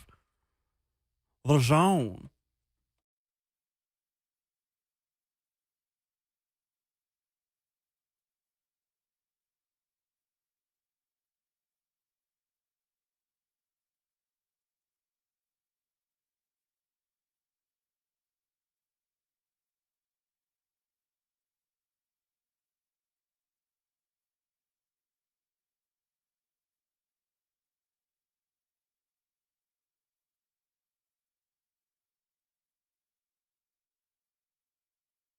Two hours down, 2 to go here this morning. A fine morning in Middle Tennessee here on Ramon, Kayla, and Will. Of course, we're brewed up by 8th and Roast. Maybe you could be too on your way to work, or hey, maybe you need a snack. Mm-hmm. They've got locations all over the city. 8th Avenue, Charlotte, the airport, now Midtown. Of course, our friends at 8th and Roast, coffee cultivating community by the cup. So many different blends. They've got a new menu that we actually tried out a couple days ago, and it was phenomenal. Yeah. So definitely go by and stop by and check out our friends at 8th and Roast. I've got the VFL, the Vol for Life, Ramon Foster on the side of me. I've got Robert Walsh making everything happen behind the glass. I ain't making nothing happen. I'm daydreaming about that old fashioned we had on Monday, man. That thing was so, and I ain't talking about the drink neither. At 8th and Roast, man. 8th and Roast, that was the name of the sandwich. I think it was wasn't it? Sausage patty, egg white, and then he was like, you got to put the arugula with it, and Yeah. that said it all. Pepper I've been jelly. thinking about that sandwich and the red pepper jelly. I've been thinking about that sandwich since I ate it. Probably the best breakfast sandwich I've had in a minute. It was Okay, fire. so it really was two fire. things. It's too good. It's too good. And second of all, I told Ramon that, Yeah. Robert, I said, I have been craving everything that he brought on, what was it, Monday? On Monday, yeah. I've been craving everything, the muffins, the sandwiches. That's when you know something's good. I need a meal prep service. Can you hook us up with a meal prep service where I can just pay him a monthly Yes. stipend and we just have the sandwiches in the freezer ready to go? Right? What do we got to There's a do? few. I'll drop any amount of money. Gotta figure it out. Exactly. We can put something in a pot somewhere, man. Golly. You It was can fire, join though. us. It was really good. You can join us live on Zone TV. Zone TV and the F&M Bake Chat has been fire this week. Speaking of pepper jelly, it has been fire because there's been lots to talk about. YouTube, Facebook, and Twitch. Push, please. And you can tweet us at Ramon, Kayla, and Will. We've just had so much to talk about just in terms of it is back to work for the Titans this week, but there's been kind of a big thing that went on with the trade. And now, guys, we're talking about the quarterback situation. And this is going to be something new for Titans fans to see on Sunday because it looks like Ryan Tannehill, last updated by Mike Vrabel yesterday at his press conference, while he is seeming to progress in the right direction, it looks like he's probably not going to play on Sunday. And when asked then who will play, he mentioned possibly most likely seeing both quarterbacks, Will Levis and Malik Willis. And then if you're just joining the show, earlier on today, Ian Rappaport from the NFL Network had put out a report that Will Levis will be the starter. So we'll start there. is this the right move? Because I certainly think that it's time, and this is what you need to do as a franchise. Right move or not, Kayla, I think it's what you just said. It's time. And you just got to give this some room to breathe a little bit, deal with whatever whatever the results of it is actually at the end of the day, and hope that you at least see the progress of a guy that you had a first-round grade on that could potentially be your franchise quarterback. Malik has had opportunities, and Vrabel have said you'll see potentially both quarterbacks this weekend. I am interested to see how they're going to, make that shake out a little bit. Yeah. I feel like watching this scenario kind of play out is like, well, Malik, you ain't did enough in order for us to just say you're not the guy. But we have seen a good bit to at least give Will Levis a shot at it, a stab at it. A lot's dependent on it, Will Levis to play good this weekend. It just really is. It's okay to say we want to see Will Levis and hope that he actually does good. Mm-hmm. Because if he does, Tannehill might not be rushed to come back, or the coaching staff might not feel like you're rushed to, send them back out there. And what I'll say about this is, we'll see the difference. I wonder if we'll see the difference in the way that Will Levis was coached in college as what Malik Willis was at Liberty. And just the system in general. And that was the other thing, too, is what is the play call sheet going to look like for Will Levis? I know he's a rookie, but are they going to allow him, with where he's coming from in college and how his style of play has been, to actually spin the ball more downfield, Kayla? Because what we've seen from Malik has been a little bit of play action, a little roll out and try to dink and dunk plays. It will be fascinating to see if they 3-step drop, 5-step drop Will Levis this weekend. Yeah, it will. And look, you still have you're getting what it looks to be Treylon Burks back. He has been practicing. We'll see again what he looks like as the media is invited into practice today. You got DeAndre Hopkins, who is healthy. Now, Chris Moore coming back from that concussion. We'll get an update on him probably today, too. But so there's encouraging signs with what's around him, too, because let's not forget, they still have Derrick Henry as of right now, even with all the reports out that he could be possibly traded. And they have Tajay Spears, who, in my eyes, has game by game by game continued to get better. And like you had mentioned time and time again, Ramon, just waiting for that breakout, which he almost had in Baltimore, or in London, I should say, against Baltimore, as he was just shy of making it into the end zone with what was an incredible run. Yeah, it was an incredible run, but Derek also had an incredible run. Did. You know what I'm saying? He did. So it's playing both sides. And I saw some people say you'd love to have both, but you got to find a way into where you don't cut into Derek's reps, but also giving Tajay his. But the thing about cutting into Derek's reps, which is the biggest conversation, is Derek needs double that. You know what I'm saying? At time, more times than not. He does have his games where he might have 10 for 120 and stuff like that, but more times than not, you got to give him about 20 touches or so, you know?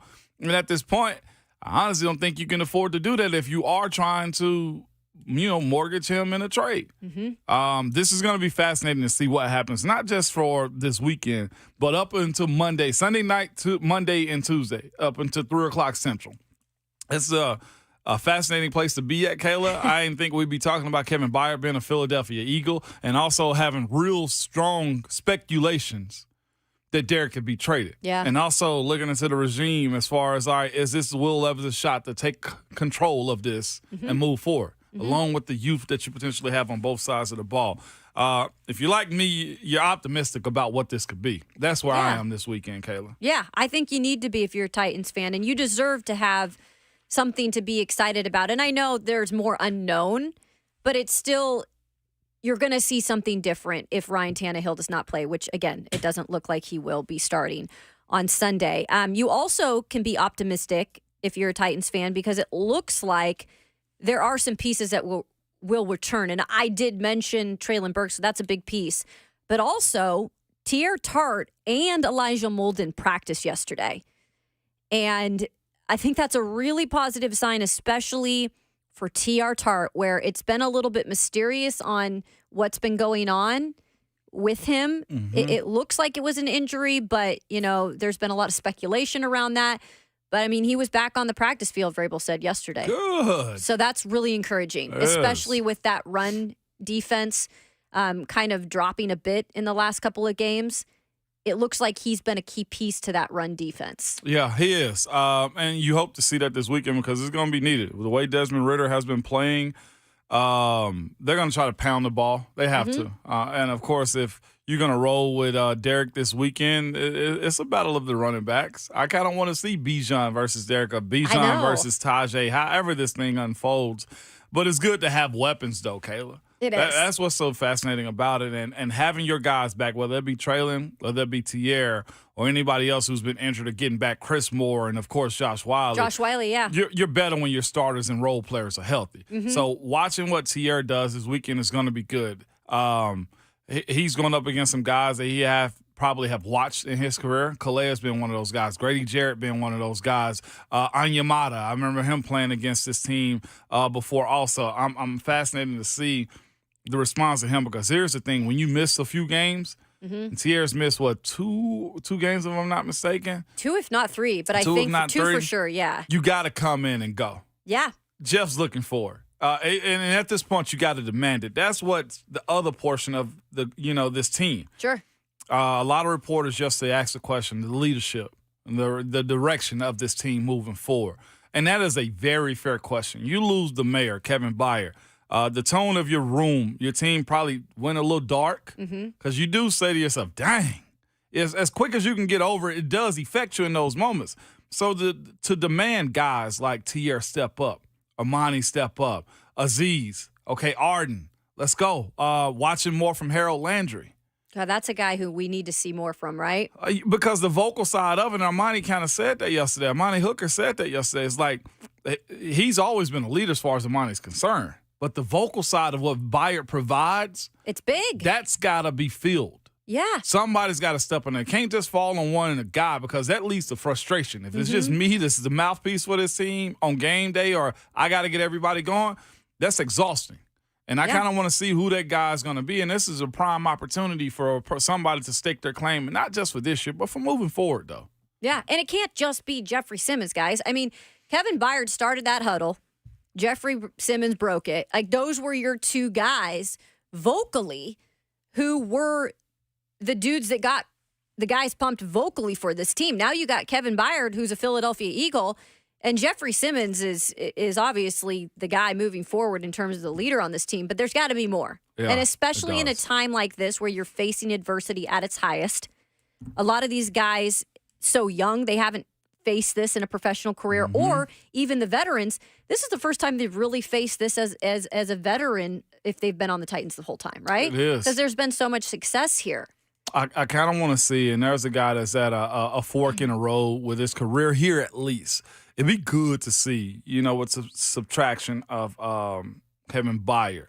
If you get more out of Christian Fulton, like this second half of the season he's about to roll into, a lot's on the line. The contract, your respect, ride or die. The play, like ride or die, like it legitimately is. So when you remove people, you kind of want to see if people can step up. To me, I want to see if he step up. And his play first. Yep. But also as a leader, you've been around this league and this team good enough, long enough, 4 years in, you know what's the expectation. So I think it's fair to challenge not just Amani Hooker and other guys, Aziz, who's new here, but Christian.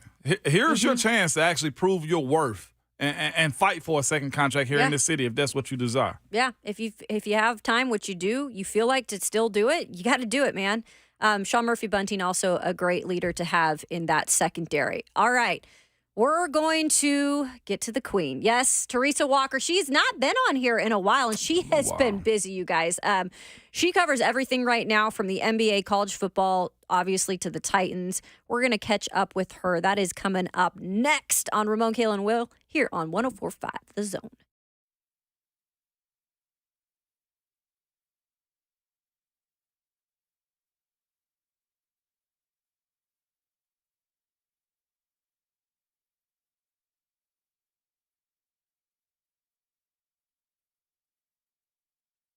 Hey, it's Kayla Anderson here with our good friend Dean Glasscock of Arbor Art Tree and Shrub, now a Save a Tree company. And Dean, let's talk a little bit about pre-site construction plans to actually save your trees during all the construction, because there's so much going on here in Middle Tennessee. Yeah, that's right. Happy Wednesday, everybody. Gosh, what a beautiful day. Fall is here. The colors are out, and, can't help but think about your trees. But here's the deal. If you're moving to town here, or if you're moving to a new property and you got a house that needs to have some refurbishing done or whatever, and around the outside or an add-on, you may have mature trees there that you want to save and preserve, especially if you bought an older plot that has mature trees, but you want to put a new home on there. The first thing you need to do is call us, 615-299-9999. We will come out and give you an assessment and tell you how you can protect your trees during construction.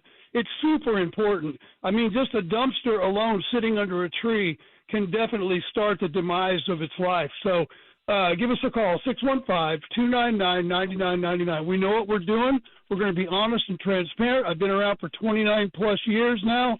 And we're partnered with Save a Tree, but nothing else has changed. I'm here. I want to help. We want to serve you if we can. So give us a call. Have a great Wednesday. That is right. Thank you, Dean. 29 years of experience. It is Arbor Art Tree and Shrub. For the best in the business, make sure you call them 299-9999. That's 299-9999.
Welcome back into RKW on this Wednesday morning on 104.5 The Zone. And it is that time to bring in the queen. She does it all, and right now is the busiest time of the year for her. It is Teresa Walker of the Associated Press. Teresa, how you doing on this Wednesday?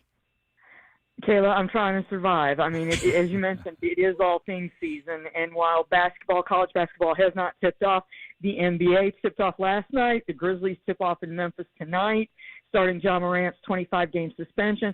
And, we are probably looking at a Will Levis start on Sunday, which I think we all kind of suspected once we heard the news that the Titans had traded Kevin Byran on Monday, right? Yeah, Teresa, and that's exactly what I was going to start with. For you, if this is the fact that Will Levis starts on Sunday, what are reasonable expectations for the rookie quarterback in his first NFL start? Well, this is where we get into that period of they are saying they want to win. Now, can they do it? When Kevin Byran is traded, I mean, 5-time defensive captain, 2-time All-Pro. I mean, he led this team in tackles and interceptions each of the past 2 seasons. It's a jolt in the locker room. So, there was a lot of talk when they finished up in London, and you were there, about how, guys need the best players needed to be better. Well, that sends a message. Now, you start a rookie quarterback, think about it. We haven't really seen much of Will Levis before, dating back to his preseason debut, where he was literally alternating every couple of series with Malik Willis. Now, I don't know about most of y'all, but, and Malik may grow and surprise us, but I'm ready to see more Will Levis, just simply based on how he finished the game in London. Mike Vrabel had talked in the offseason about wanting to see Malik Willis improve his down, distance, and game awareness of knowing what that time is, what you've got to get done. I didn't see that in London, When you're down there near the end zone, you can't go east and west. You got to go north and south and try to get in that end zone ASAP. Now we'll see what Will Levis can do. And, they had last week to practice. They practiced, yesterday. We didn't get to watch anything yesterday. They apparently went on Monday as well, it sounds like, from listening to Mike Vrabel. And sorry, I wasn't there yesterday.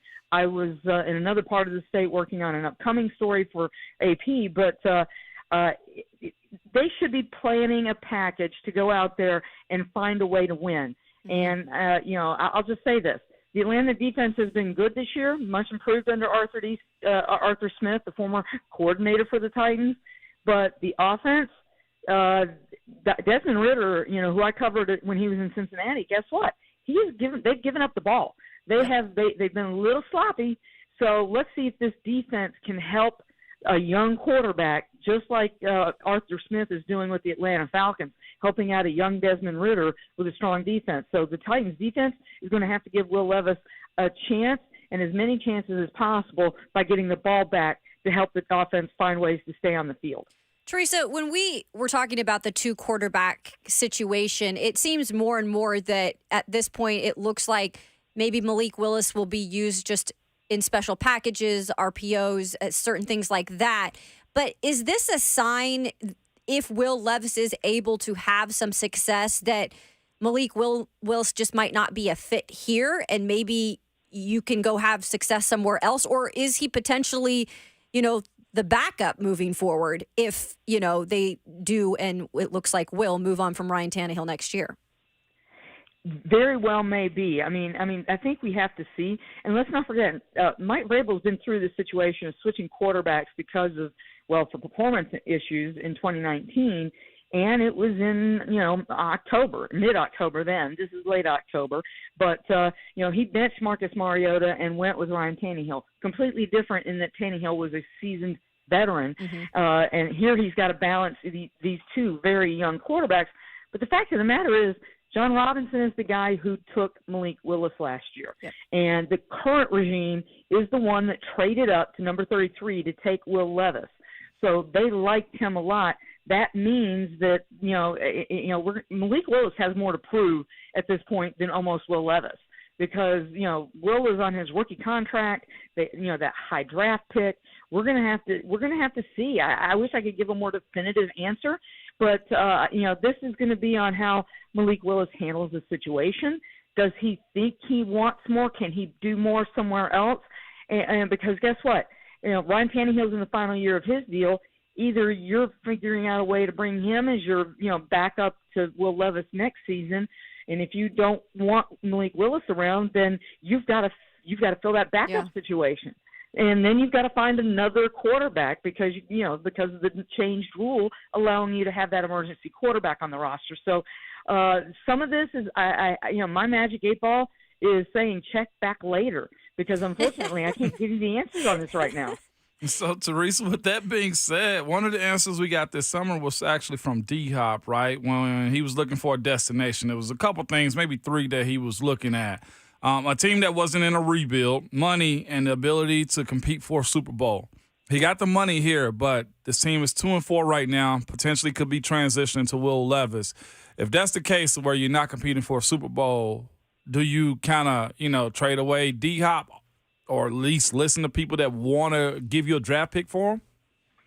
Well, I think, Ramon, you have to be, as Mike Vrabel said yesterday, they're listening, they're taking calls, and if I'm a team out there that needs a receiver, I'm making a call, especially if I'm a team that's competing and maybe has some injuries at that spot because, now the fact that D-Hop is a 3-time All-Pro, you, of course, would, talk to his agent, talk to him, make sure that, because, when Hopkins was leaving London, he pointed out, I've been on teams that started out slow and got on a streak. And I'm going to remind folks, this team still competes in the AFC South. They still have 5 division games left. So the fact that, they may be starting Will Levis and Vrabel has made it clear that Tannehill is the quarterback when healthy. It almost feels like they're trying to straddle 2 horses at this point of keeping hope alive. And the fact is, in this division, yes, you could win. Jacksonville is playing at Pittsburgh this week, and God, Ramon, you know this. For some reason, the Jaguars have had Steelers' number. It's one of those game situations where it just doesn't seem to make sense. But you'll know a lot more by Monday. But you take these calls, you see who's got trade value, because they've got an eye squarely on the 2024 draft and adding as many picks as they can. And DeAndre Hopkins is somebody who, with the contract he's got and the fact that he is under contract for next year, this is a guy that is probably next on the list that anyone would want off of this roster right now. Yeah, exactly. That's the only reason I bring that up is because after this weekend, I guess we'll get a lot of answers. Love You Blue weekend, of course. The Oilers throwbacks is what they'll have going on. And, of course, the alumni will be in town. So you want to put on a good show. And one of those people coming into town is the return of Arthur Smith and the numerous Titans that are on that team. Teresa, how do you kind of view this game this weekend with Arthur and the rest of the guys coming into town on this big weekend? Well, that Arthur Smith is going to want, and everybody who is a former Titan on that roster, and it feels, how many times have we joked over the last couple of years that it feels like they're the Titan South with as many former Titans as like Tennessee letting them go, and Arthur was bringing them in to Atlanta. So he wants to come in here and show that, look what I'm doing. And he has been sitting atop the NFC South. So, but guess what? Mike Vrabel used to be his boss. And Mike Vrabel has the guys that they replaced those guys with. And, the desperation level is certainly higher here in Nashville than it is for the Atlanta Falcons. So, when it comes to that, yes, Art and his guys are going to want to try to prove something, but the Titans, they need to win. So I know that, the last time I looked at the line, I think the Falcons opened as a 1-point favorite. I tell you, I don't know about you, Ramon, but desperation can usually, especially coming off inside the locker room, you can probably speak to this way better than I can, but, they sent a big message. I flash back to when this franchise let go Randall Godfrey and, at linebacker after they had given him an extension, and people were like, it kind of ticks some people off. And when you tick off a locker room, you have to see how they react. And, you got to be thinking, you hope that they react and that guys get the message, we better be playing better because who if they're going to trade KB away, who else is coming next? Yeah. Mm-hmm. Teresa Walker joining us now to the Associated Press here on Ramon, Kayla, and Will. So, Teresa, we talked about it a lot on this show. I asked Mike Vrabel about Kyle Phillips yesterday, and I just pretty much came to the point where at what point do you say enough is enough, right? The dropped punts, the muff punts, you can't be back here anymore. And Mike Vrabel, said we're going to see what happens. We're looking at all options at this point. But the fact of the matter is their options are limited there. Kyrus Jackson still on IR. You've got Mason Kinsey you can bring up from the practice squad. And Amani Hooker on the depth chart listed as the next thing. And you can't really gamble, I feel like, with Amani Hooker now with safety Kevin Byran gone. Amani Hooker is now your veteran safety in that room. So, and when he was in London, he had a cast on his thumb, which is why they didn't use him then. So maybe it's a matter of needing some more rest. But when you look at the fact that he has fumbled 3 times in 6 career games, that's not good for Kyle Phillips. I mean, they have to be looking at Jeff Simmons has shown that he can catch a ball. Usually it's being thrown by a coach and not trying to catch it off a jugs machine or from Ryan Stonehouse. But, you're looking at people who have shown that they've got hands to try to find other options because, he may still be on the depth chart at the moment as the backup, but I don't think you can use Amani Hooker. And, Kyle Phillips, maybe you give him another chance because I'm not sure who else that, you can do, but, because you're using a Colton Dow when he's been out there as a gunner and things like that because of his height and his speed. Kyle Phillips has got to catch the ball. And but they have to find some other people. And you're right. I'm looking at this roster trying to figure out who else can, but they, it's almost like the line in Airplane. People need to be lining up saying, I can do it. Give me a shot. Let me try. Let me show you what I can do. No doubt about it, Teresa. When you look at what's in front of this group this weekend coming up too, you have to ask yourself the guys that Big Jeff was talking to as far as, want to be inside the circle. Who wants to play hard? Tierra's coming back this weekend. You're getting a lot of guys back. Is this about as strong as this group has been since the start of the season? When you look at the amount of bodies, Traylon coming back, should be Tierra, and getting healthier guys like Josh Wile if he passed the concussion protocol too. Absolutely, and that's the thing that for the Titan fans who are kind of in mourning, thinking the season is over because of the trade, I do point to the fact that because of the division games, because the guys are getting back. I mean, the last 2 seasons, they were praying to get some guys back. The guys that are getting back now are people who help. We've seen how important Tier Tart seems to be to this run D up the middle. So if Bijan Robinson is back for the Falcons and they have a decent run game, well, guess what? That helps. Traylon Burks, his last game before missing 3 straight, I think he had 1 catch out of 6 opportunities. He has to be better. He should be better if he's feeling better, and he's had a month to heal up. And one thing you can do, even when you've got a bum knee, you can still catch balls off a jugs machine. So that he's your other starter. He's the guy that DeAndre Hopkins is supposed to complement, and now you get him back. That should help make it a little easier for D-Hop to catch some balls on Sunday. So this should help this team feel better, get better, because they've got better options, and that should help this offense, which is, I didn't think there was a way for them to be worse than last year, and they found it so far. So they are getting guys that they desperately need back, and it should provide a boost in the offensive meeting room, defensive meeting room, and across the board as they get this quick reminder, yes, the NFL is a business. You better start producing. And on that producing side, we've got a little bit of competition. You and Kayla talked about earlier with Malik versus Will Levis, but also on the offensive line. Andre Dillard and NPF, Teresa, how you look at that? Were you just as shocked as I was when they decided to move over to Nicholas Petit-Frere?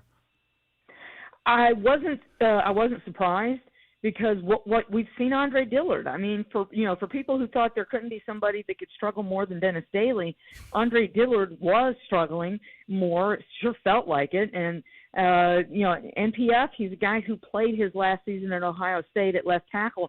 I was just surprised that that Vrabel actually said it yesterday, and that Andre Dillard was going to have to work to be the swing tackle and be ready for his next opportunity. So, NPF, you're up, and let's see if you can stay in that left spot, because if you do, that certainly helps this team moving forward, because you got Skoronski at left guard. For everybody that wants to see him move to left tackle, because that's what he played at Northwestern, they've made it abundantly clear since the draft they see him as a left guard. They don't want to mess with that.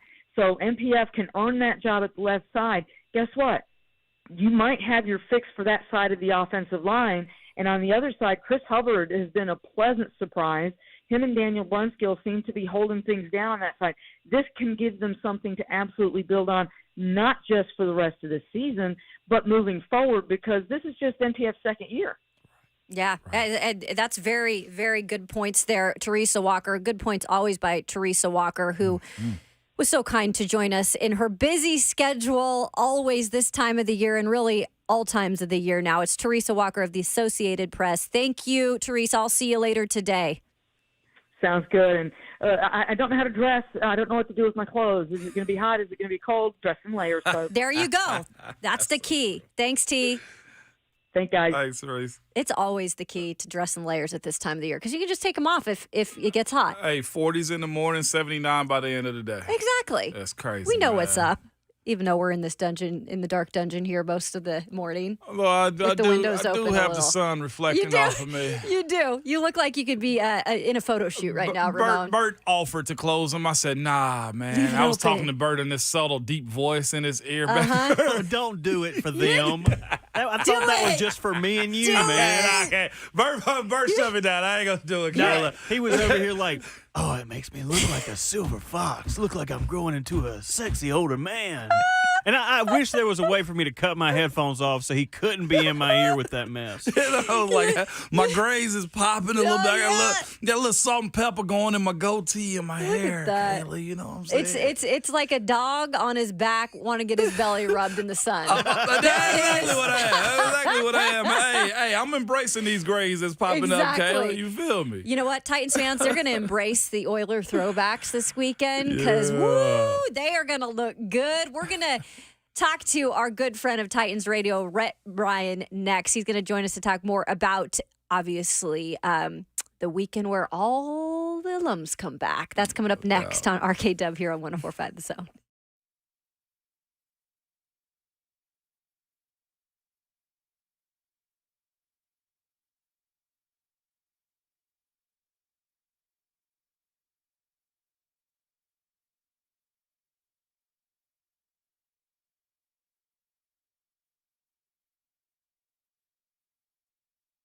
It's Ramon and Kayla here for our friends at Window Nation. And fall is the best time of the year, at least I think so, okay? And there's so much to love about the fall, especially the return of Window Nation's best offer of the year, where you get 2 free windows with every 2 you buy. Plus, put no money down, make no payments, and pay no interest for 2 full years. If your old windows are hard to open and close or drafty and leaky, now is the time to call Window Nation. So take care of it now before the cold weather really arrives. Yeah, you really can save up to 30% on those energy bills by simply, investing in new windows from Window Nation.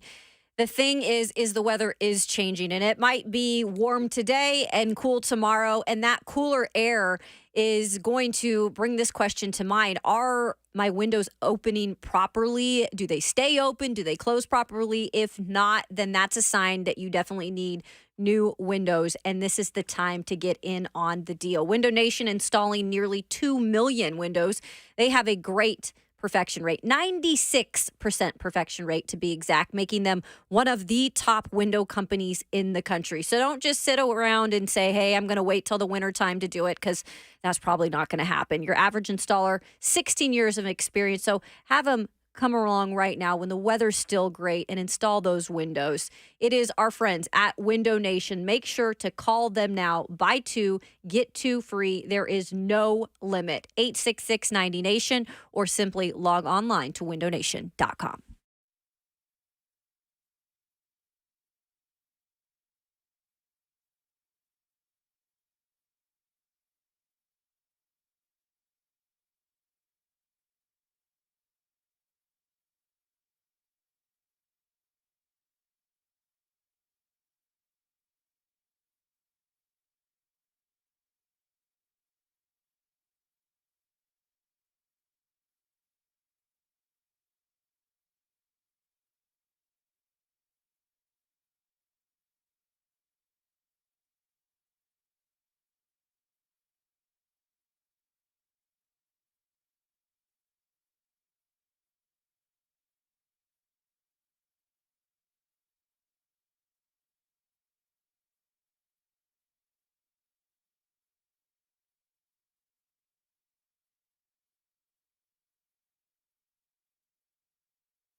Welcome back into RKW on this Wednesday morning. Rhett, Byran of Titans Radio joining us in the last hour. Talk a little bit about the throwbacks and what he feels about the quarterback situation for Sunday. But I want to bring this to you and Bert. So Tom Pelissero of the NFL Network last night put out a tweet or an X. I can't call it an X. That does not sound right. A tweet is what it is. So I'll continue to say it. Yeah. Have we been told to say it that way, or are we just conforming? Elon's never reached out to me personally. Yeah. He didn't reach out to Ramon either. He didn't reach out to me. Speaking, I meant to ask you, did Buck get back in? He is still working on that. Yes. Oh, wow. Somebody else in the pits and shadows with me. Tell him he ain't ever getting it back, man. Yeah. I know, right? Yeah, I tried. Trust me. Don't Now be it's the a fool. competition. Learn from the fool. Learn from me, okay? Exactly. Yeah. We've been talking about the up and downs of officiating. I mean, in college, but in the NFL is what I want to talk about. So Tom Pelissero put out this tweet. The NFL communications with teams on a weekly basis about various calls. They communicate, I should say. Team officials are prohibited from commenting publicly on those discussions, as we know. Now, a team owner has publicly said the league admitted to officiating mistakes, and then he says, stay tuned, ... The Indianapolis Colts. Wowzers. I thought that was interesting. That they admit it? Yeah.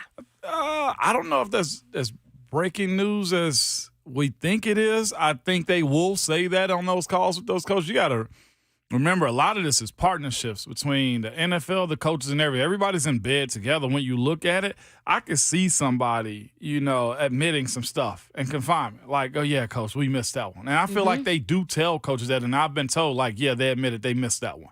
And there's nothing wrong with admitting it. It's just that you don't need your coaches and staff and everybody else bashing them for missing those calls. So if there is an owner that's going to say, hey, they called us and admitted they messed up something, that owner or whoever it is, front office personnel, may end up getting a fine, because that's the thing about it. The NFL is going to protect itself. Roger Goodell ain't in that position to have you bashing the shield. And that's what's most interesting about it. It's very powerful. But we know this to be true. Them dudes make mistakes all the friggin' time. Who's the owner? Who's the owner? Bert put the Colts out there. Who was it, Bert? Good old Jim Irsay. You think it's Jim? Old Jimmy boy. Yeah. Well, he tweeted last night too, and it was a very long tweet, something that he couldn't do on the old Twitter. He said, "I want to let everybody know Anthony Richardson's shoulder surgery is correct, and also they should look at penalties within the 2-minute time." And it's just, I don't know. I feel like officiating is such a peaks and valleys. Like, it's not as bad as the blind ref year when we had a lot of replacement refs, but there are some egregious calls. But it's like that in every single sport. Refereeing and officiating games is part. Human error is part of this. Like, we're never going to go to the automatic umpires in baseball. They're never going to go to the automated first down line in football. They're just not going to do it. Human effort is part of it. But you're right, Ramon, that it's kind of like the betting. They don't want players to be betting on games and ruin the credibility of the league. They don't want owners saying, hey, you guys admitted you were wrong. Ha ha. Now, give us our win back. Like, it don't work like that. And if you start doing that, then that hurts the integrity of the league. It makes the league look like, oh, man, like we how often do we make these mistakes? How often do we have to have these emails come out where, I'm sorry about that. Sorry about your loss, but there ain't nothing we could do about it. I would imagine that they come in pretty swift and quiet the night with the email telling her, hey, buddy, just worry about smoking your cigarettes on the golf cart. Now, what you will do and see is what you have speculated from Alabama this weekend. You have coaches with strong personalities like Saban and say, hey, you better keep that flag in your daggone pocket. Woo! But then you also have people in today's era of research being able to find where the ref is from, who their relations are with. You've said a lot how many about times. that. Yeah, and fans find that type of stuff out. That was one of the biggest stories, I think, from this weekend was the crew apparently that did or did not call calls in Alabama versus Tennessee. One of them's a realtor in like Tuscaloosa or something like that. I don't want to live in that world, and I don't want the game being diminished because of refs admitting stuff publicly. It takes away from it, man. It'll make everybody a suspect if your team loses. Yep. It's part of the, like you said, human error, and sometimes it's frustrating as heck, but you have to deal with it. Yep. we don't just have to deal with. We like to deal with Rhett Bryan, and he's going to come up next and spend some time with us. What does he think about the Kevin Byard trade? And give us some insight on these great Oilers throwbacks. Can't wait for it. That's coming up next on RKW on Ramon.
Hey, I've got some good news, friends. The future of joint pain relief is here. It is QC Kinetics. Hey, it's Kayla Anderson.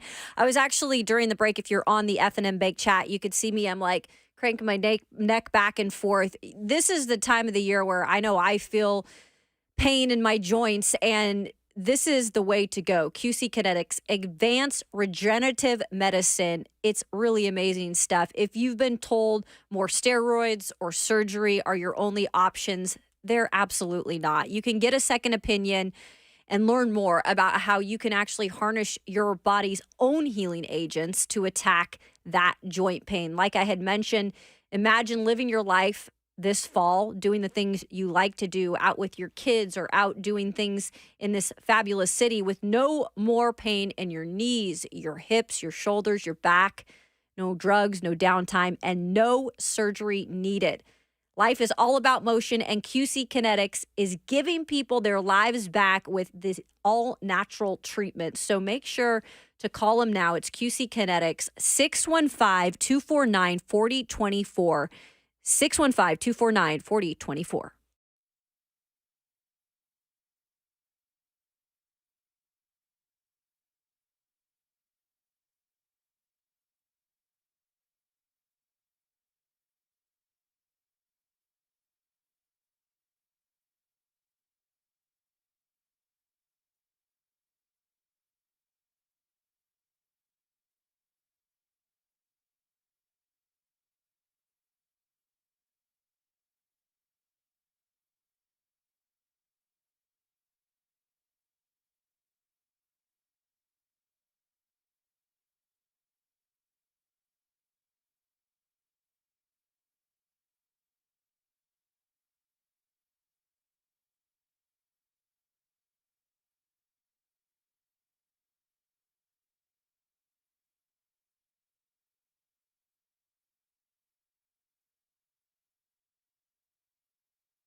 What's going on? 9 o'clock. Good morning from the 104.5 The Zone Studios. I'm Robert Walsh. Titans made some moves to the practice squad yesterday, releasing running back Jaquise Patrick from the practice squad, also adding linebacker Joseph Jones and running back Jonathan Ward. Ward returns to the Titans after being a member of the practice squad last year. Ward was brought back this past offseason, had a shot to make the roster, but suffered an injury in training camp and was waived. Now he's back looking for a spot. And speaking of injuries, though, a couple of players added to the injured reserve yesterday. Panthers add safety Jeremy Chin and outside linebacker Yatir Gross-Matos. Both players were tossed around in trade rumors. Looks like they're going to be stuck in Carolina for the foreseeable future. The Cardinals also add tight end Zach Ertz with a quad strain, but he is believed to be able to return this season. The NBA returned last night for the season kickoff. 2 games. The Nuggets continued their dominance from last season, taking it to the Lakers 119-107. Jokic scored a triple-double in his first game back, 29 points, 13 rebounds, and 11 assists. The Suns beat the Warriors 108-104. Devin Booker in midseason form scoring a game-high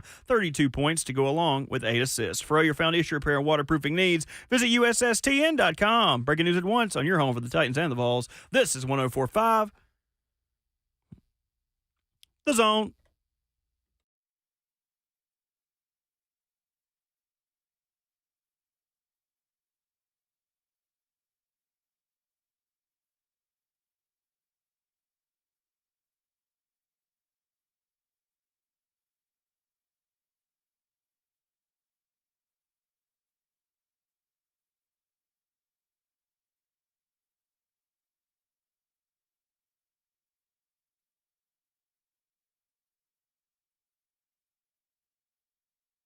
Put those 4s up. That's right. It is the fourth quarter of Ramon, Kayla, and Will.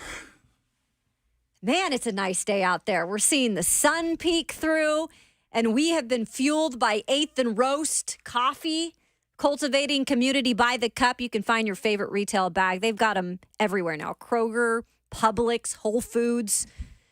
They're doing us some good this morning. Alongside 11-year NFL veteran Ramon Foster, we got Robert Walsh behind the glass, always doing work, always cracking jokes and making us laugh. And we've got Rhett Byran in the studio today. Hello. Hello, I'm Kayla Anderson, running the ship today. Will has one more day of vacay. Slacking. And we're holding it down. Man, there's been a lot that's happened too, guys, in the last couple of days. Was there a little news, Rhett? Well, and the other part, it's like the whole deal with the Oilers throwbacks. That's really kind of gotten buried at this point. Yeah. I mean, golly, I was feeling good, and so I guess it was Monday morning or maybe it was Sunday night. Like I ordered a couple of Oiler throwback jerseys. That are coming to the house, and I think you'll approve of these. So I got the Big Jeff Oiler. I think that's a good move. Steady. But I tell you what else I got, and I've wanted one of these for a while. The powder blue Mitchell and Ness Mac 9 Steve McNair Tennessee Oilers throwback. Savvy. Nice. Anyway, if you're a fan of this franchise, that's the one you can never go wrong with. I used to cover them in those uniforms. Never go wrong with that one. But yeah, it's I mean, the Oilers throwback part of it, Kayla, is like story number 3 or 4 on the docket because first of all, Kevin Byard is traded Monday afternoon. Team confirms it Monday night. And then you see him showing up in all green head to toe and decked out with his drip on, walking into the Eagles facility. That was weird to see. And then, Mike Vrabel has his press conference yesterday and says he's got scenarios where both quarterbacks play. And then Ian Rappaport reports this morning at, about 6:30, I guess. It was during your second segment, I guess, that it's Will Levis. And so here we go. And then, the other thing that kind of gets lost in this is Terrell Edmonds, the guy that you get in the trade for Kevin Byard, he hadn't chopped liver. No, I mean, that he's a big safety who's got a lot of experience. You do. I want to start, Rhett, with Kevin Byard, just because you obviously spent a lot of time with him here as a player, and the emotional side always comes into play, with fans. But it is a business, and we say that time and time again.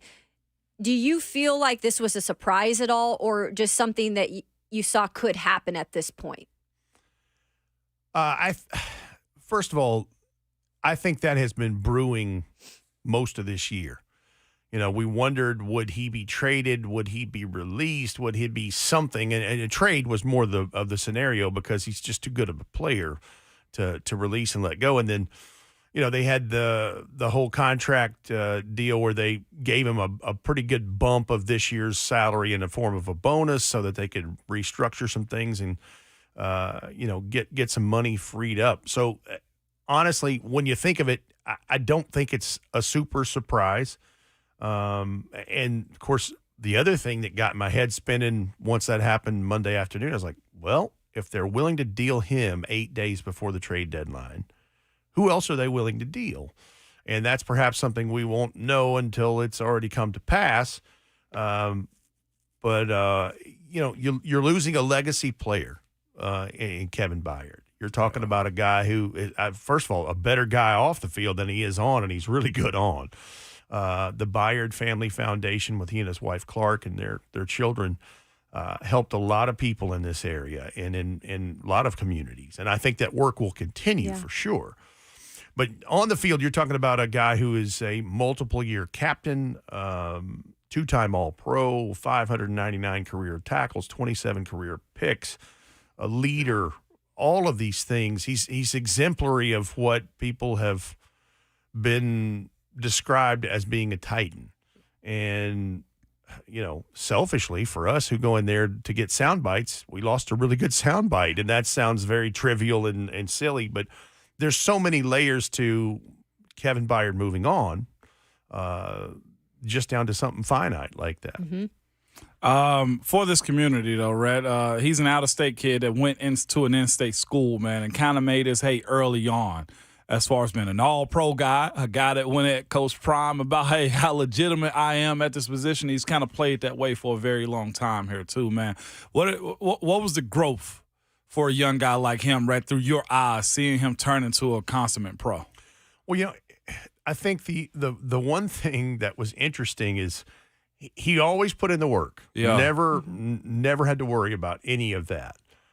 He had a stretch here in his rookie year, and I can't remember if this is the case. It might have been his whole rookie year where he had all these interceptions at MTSU. I think he had 19. Yeah. Four return for a touchdown or something like that too, if I'm not mistaken. Yeah. I can't remember off the top of my head, but I don't think he had a pick his rookie year. And if it wasn't, it was late in that rookie year before he actually had a pick, and then the picks came in bunches. So I think once because that's the thing, it's like a pass rusher. You tie that stat to success, and it's more than that because, I told you, he's got 599 tackles in this. Yeah. That you don't get those kinds of numbers by being something subpar. And the other part of it is the availability. That's always so huge. He never missed a game. He did. Incredible. And what's most fascinating, so I'm pulling in my notes because our esteemed head coach, man, our assistant head coach, Mike Keefe, man, sent out, a timeline of the things that Byard had done. And the reason it's so significant is because you look at it, I think it was his first start.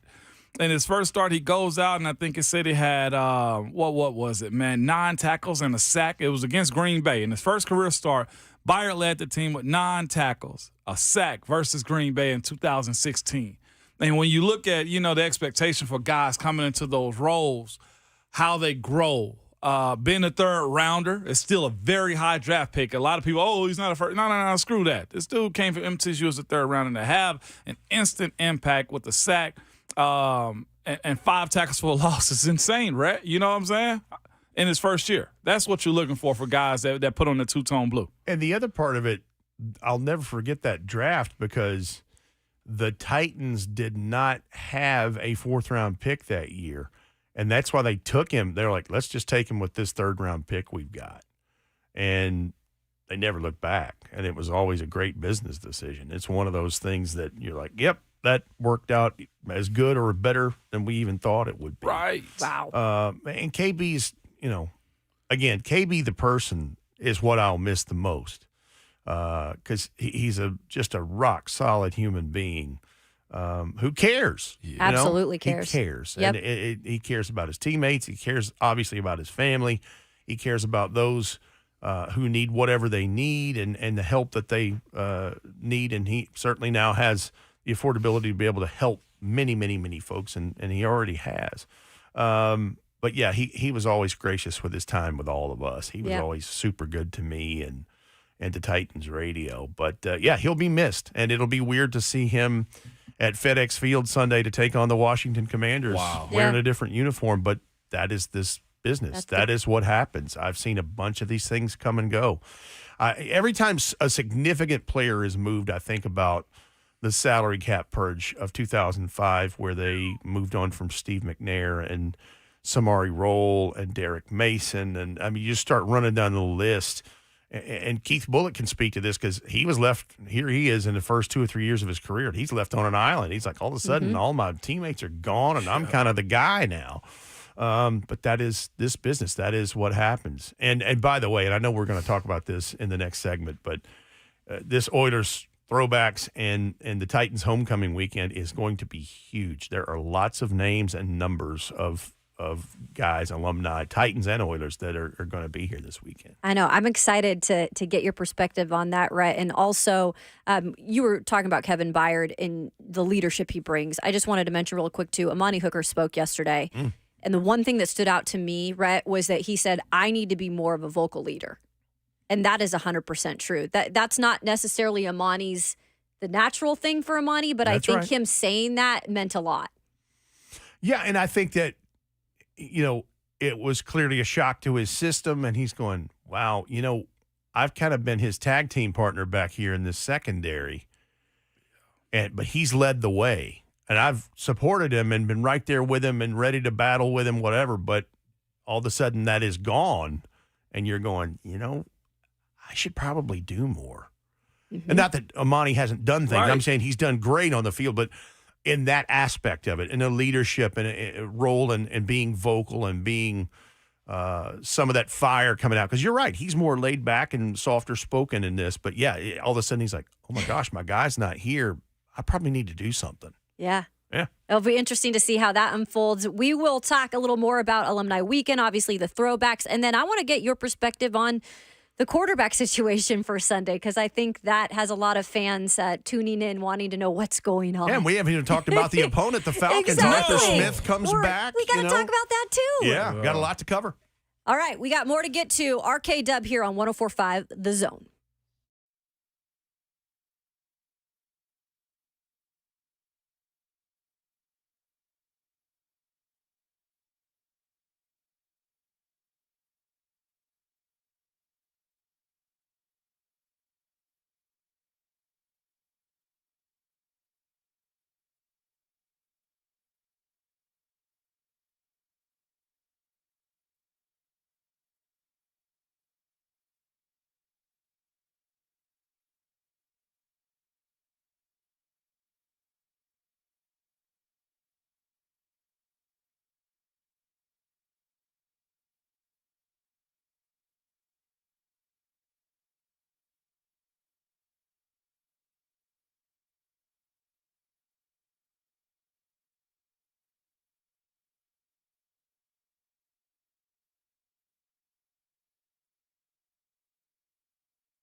coming down the home stretch here on Ramon, Kayla, and Will on this Wednesday morning, and we are smiling big. Our boss, Allison, just hooked us up with breakfast. Breakfast? We Yeah, are buddy. like little dogs, and our Man. tails are a wagging. Thanks, I Allison. told her I'd do some illegal stuff for her. I didn't really mean it, but like that's how excited we were, right?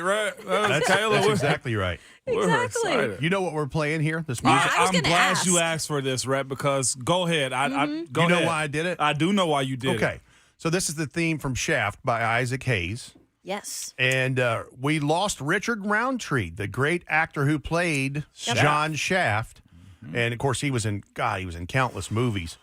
I woke up to that this morning. Apparently, passed late last night. He was 81 years old. Very accomplished actor, and not just in the exploitation movies of the 70s. No. But yeah, he was John Shaft He was in the Shaft movies. Human rights, Rhett. He was all about Absolutely. equality. Just being a black actor in that day, man. Absolutely. I'm glad you asked Bert for this one, man. Yeah. That's Well- significant. There's a Tennessee tie there too, because Isaac Hayes himself was born in Covington, Tennessee. That's it. Tennessee native himself, man. But go ahead, man. Nice. I'm glad you asked for this. And you know, there was something else. There's a very interesting fact about Richard Roundtree that a lot of people don't know. The month of October is always cancer awareness and, in particular, breast cancer. He actually had breast cancer. You're kidding. Men can get it. Yeah. Yep. He actually had a couple of bouts with that. He's the first. I didn't really even know that was a thing, and I read that years ago. I was like, wow. But apparently, that is a thing, and he actually had gone through that in a couple of different bouts. But a tip to the old good man, Richard Roundtree, Shaft. No doubt, man. Maybe if we're in the world of Marvel, man, the world of superheroes and specifically black superheroes is what Shaft was in the movies that he was depicted in, and the representation of him. Masculinity, just strong guy. I absolutely love that, Rhett, and I'm glad you brought that to our attention to bring a spotlight to him. They said he passed away from a very short bout with pancreatic cancer. So 81 years, huge for a guy that lived the way he did and left the legacy behind too. Yeah. Right, Absolutely. you always bring that to the show. Anytime you own the historical facts inside that we youngins at time, Rhett, and you're not an older guy yourself. You're not old like that, but you have a lot of knowledge that's good for us, man. I love it. Well, yeah, Love thank that. you. I always liked him. I always thought he was a good actor, and I was sad to see that this morning. I like it. I liked it. We're getting into some more knowledge of Rhett Ryan because he has it all. And before we get to the Oilers throwbacks and Alumni Weekend, your thoughts on the quarterback situation for Sunday? As Mike Vrabel said, we're not going to say anything yet about Ryan Tannehill being out, but it looks like he's not going to play. And according to Ian Rappaport, Will Levis is going to start. Is this the time? I think if you're going to, absolutely. And we don't know the extent of the recovery time and all those things for Ryan Tannehill, although Mike Vrabel did say that his boot was off or whatever. So I think that's a good sign. But, I think if you're going to do it, now is the time. And by him saying he can see where both quarterbacks will play, I think about, okay, well, if Will Levis starts, how does Malik Willis work into all this? But maybe Tim Kelly's got some things drawn up for him that's advantageous to his skill set, where that would kind of keep Arthur Smith and the Falcons guessing in this. But I think the interesting thing is I'd be curious to know what practice looked like last week and certainly going into this week and kind of building that up for number 8 in terms of him getting ready to kind of run this thing with the ones, because you got to remember, we saw him in one preseason game. He had a hamstring or whatever it was, and so that kind of knocked him out of the rest of the preseason. He did practice in training camp, but he didn't get the valuable reps that he needed. So that's the other part of this is, he's going up against a top 10 defense of the Falcons right now. They've got some guys. I mean, Bud Dupree is there, Calais Campbell is there, Arnold Ebiketie, and Grady Jarrett. And Yamada. Yeah, David Omanyata, that's right. And then Jesse Bates, the Secondary, safety yes. from Cincy. Yeah. So, he will have to be careful, and that's not to say he won't make mistakes because he is a rookie, and so those are kinds of things. But I think it'll be interesting to see. It's certainly one of many storylines that will be interesting to follow and see. And, Arthur Smith comes back as a head coach after leaving as the offensive coordinator here. And, you're talking about a Falcons team that leads their division. Yeah, AFC South leaders. They do. Rhett, I know you've looked at the tape and studied stuff, too, when it comes down to this team. What type of task does it for this defense to be able to handle Bijan Robinson, who, truthfully, Rhett, I don't know if it was illness or whatever the case the NFL is going to find out, but essentially had a rest week. And you got Arthur as his offensive coordinator who is looking to probably compare his back to the back that he left behind, right? How do you view him this weekend as far as Bijan Robinson is concerned? He's one of the main threats. I mean, he is. And I think he views him as kind of the back he left behind plus some because of what he can do out of the backfield. And again, Derek can do that very well, but this guy, I mean, he's a kind of a version of what you want in a modern day or current day NFL running back in this. The other part of this to me, and by the way, Tyler Algier is no chopped liver. No, he's not. He carried the bulk of the load last week with whatever was going on with Bijan Robinson. And the other one is Desmond Ridder. Desmond Ritter's got 3 rushing touchdowns himself, 4.3 a carry, so he can actually extend plays with his body and his legs. Now, the thing with Desmond Ridder in this is the turnovers. I mean, he's lost fumbles. I think he lost 3 fumbles in that game Sunday in Tampa. Man. 6 interceptions. So, I mean, there's some ball security things there, but the young man is distributing the ball and doing it well. I'm looking at their receivers right now. He has 5 receivers with double-digit catches or more. Yeah, he's Matt spreading Collins it around. has 12. Kyle Pitts has 25. Robinson with 26. Jonnu Smith with 28. Drake London with 32. So there's distribution of the ball there. And the other part of it that I think would be an interesting thing in how you defend all this, he has been sacked 20 times already. So there's where Big Jeff and the guys start licking their chops, ready to pin their ears back and come in there after him. So, yeah, they've got – and by the way, we haven't mentioned the VFL, Cordero Patterson. Right. Who can do – he can line up in the backfield. He can, return for you. He can line up as a receiver. So there's options there. There are, and when you look at how you attack this team coming up this weekend, too, it's got to be, to your point, getting after that young quarterback themselves. They're going to try, to your point about Will Levis being safe and know what he's getting himself into. They're going to try the heck out of Will Levis, and I'd almost expect Shane Bourne to do the exact same thing to their young quarterback, too. But here's the thing, to your point a second ago, Desmond Ridder has been on tape running the ball, and in that last game did it a good bit. Should have had a touchdown, got knocked out of his hand because he has these giveaway blunders, Rhett, that make you say, are you the guy of the Atlanta Falcons? But getting to Desmond Ridder has to be number one because they do have skill, and they got good skill. Kyle Pitts is solid. You look at Bijan and the attack that he has. The best way to beat this team is to get after that young quarterback, Rhett. It is. It absolutely is. And in what this Falcons defense will be trying to do to bring up your point again, coming after Will Levis, I think that was another thing that was kind of got buried in Coach Vrabel's presser yesterday. Is he said Nicholas Petit-Frere's the left tackle, and after a decent showing in that second half of the game in London, so he's now the guy. And Peter Skoronski continues to improve both skill-wise and health-wise, coming off of the appendectomy. So, the onus is on them going left to right. It is. One thing that's fascinating, too, we speak about all the things that's happened over the last 13 days from when, you and I hosted this show coming back from London to now we're what, less than 5 days away from the game day, Rhett. The positives that come out of this thing, too, man, and we brought this up a little bit earlier in the show, Kayla and I, speaking about the opportunity for guys, number one, to step up. Amani Hooker kind of acknowledging that yesterday. You're hoping some young guys like a Christian Fulton can understand the role that they can play moving forward. I think it's important for those guys to understand that, Rhett. But the Falcons had a game winner last week with their kicker, Nick Foles, and just insurgents into this offense.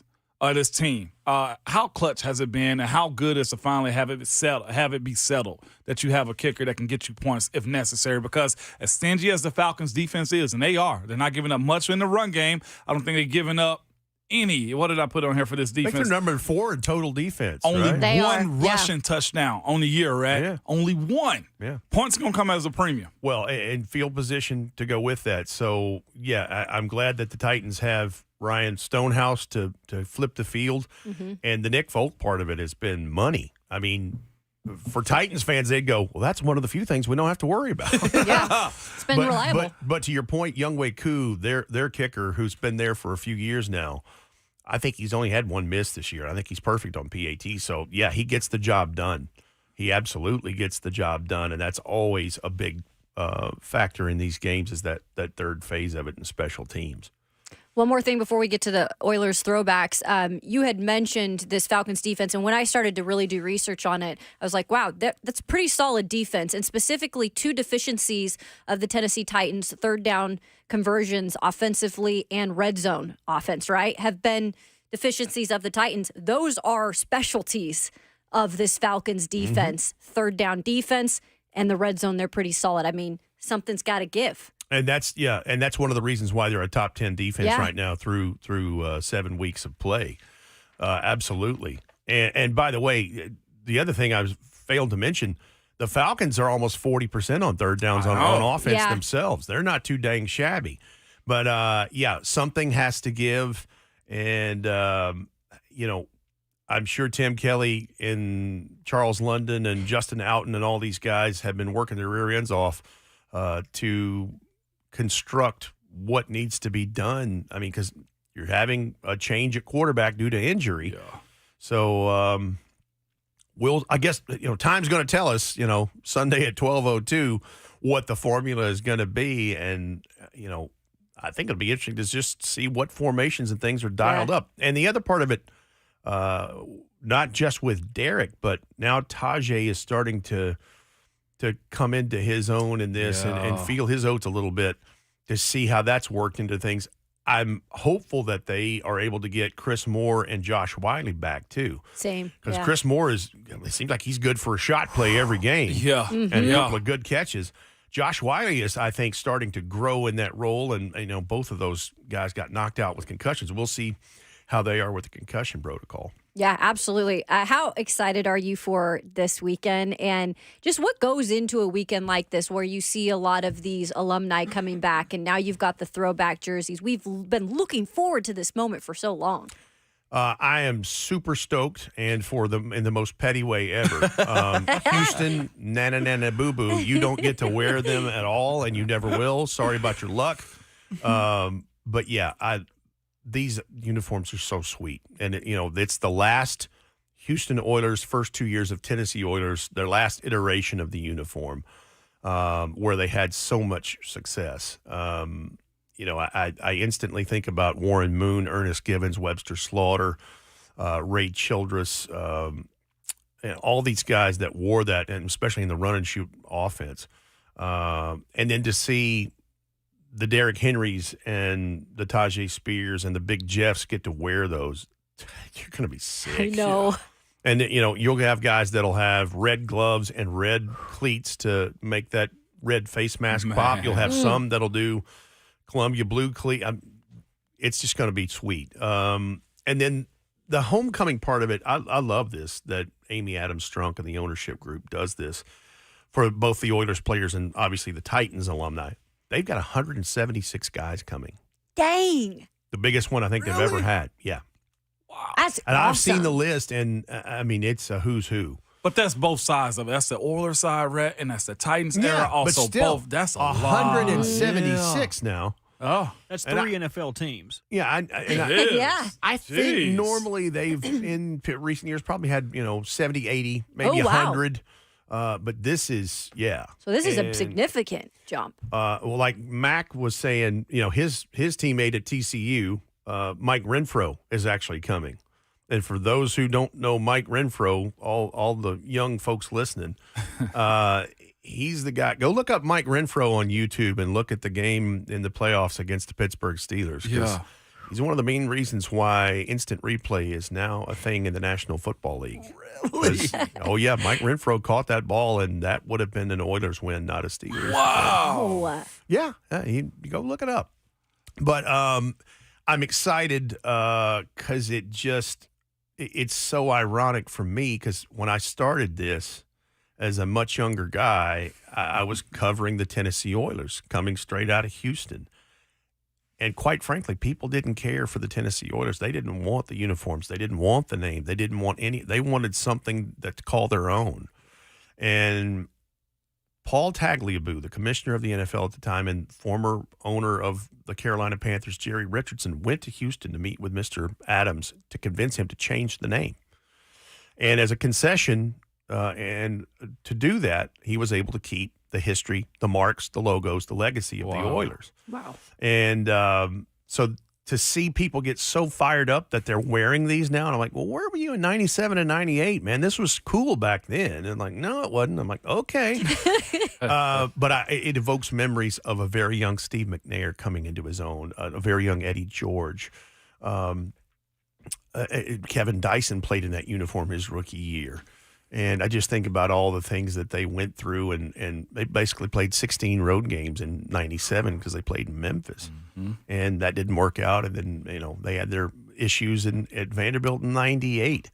But yeah, and I should say this too, as a part of the homecoming weekend. So the 12th Titan is a dual responsibility. I had a school show yesterday with T-Rack and with Brett Kern. Brett Kern and Warren Moon are going to be the 12th That's Titan. great. Get out. To plant the sword.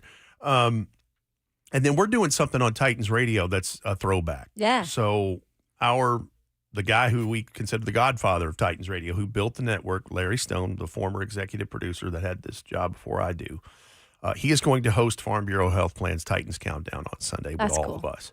And I definitely think you want to tune in to see what he has cooked up because I believe we're going to hear from Jeff Fisher in pregame on Sunday. Very cool. So I'm eager to hop on a call with him later today to kind of flesh out what the rest of pregame sounds like. But it's going to be very cool.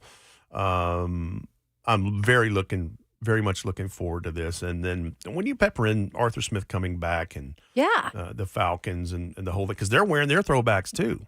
Yeah. They're wearing their old red unis that the old Steve Bartkowski days. So you like those, Ramon? Remember when our draft? I do. Absolutely. Uniform draft? Absolutely love those, man.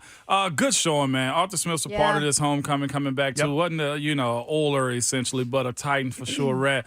A lot plays into this weekend. Anybody particular, as a fan, Rhett, that you're excited to see? Of course, I'm always throw mine out there as Curse. I met him at the Tennessee Sports Hall of Fame. Love seeing Curse, man. But anybody in particular for you? Anytime you can see Billy White Shoes Johnson. Yeah. Mm-hmm. Anytime you can see Warren Moon and Webster Slaughter and Ernest Givens and all those guys that were so good in the run and shoot stuff back in the 80s and early 90s, it's always good. Always good. And of course, they're Hall of Famers in Elvin Bethea and Dr. Doom, Robert Brazil, that I watched as a kid. I can start naming a list of guys that I'd be excited to see. So you were 100% correct. That play with Renfro is what started instant replay. Yeah. That's incredible. What a note. A little history nugget right there, right? And in a big game. Game. 2 feet were down. That's a catch. That's a touchdown. Yes, sir. Wow. Those are the nuggets we get when Rhett Bryan joins us in studio. Ooh. Plus, we get a lot of music notes as well. Yeah. And we appreciate you every single time. Looking forward to seeing how this week kind of unveils and all the fun that we should see on Sunday, Rhett. Appreciate you. And thank you for having me. And the bottom line with all these storylines, Titans got to get back in the win column. Exactly. I don't care that this is an NFC opponent. You've got to get back in the win column. Got to. Well so here said. we go. Absolutely. We will wrap up the show coming up next with Midweek Motivation from Inky Johnson. Don't go anywhere. RKW here on 104.5 The Zone.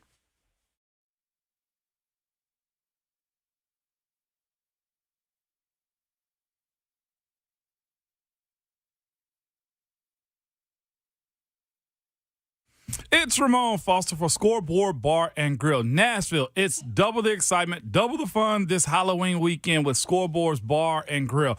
On Saturday, at the Opry location is the place to be as they transport you through time with the Halloween party through the decades.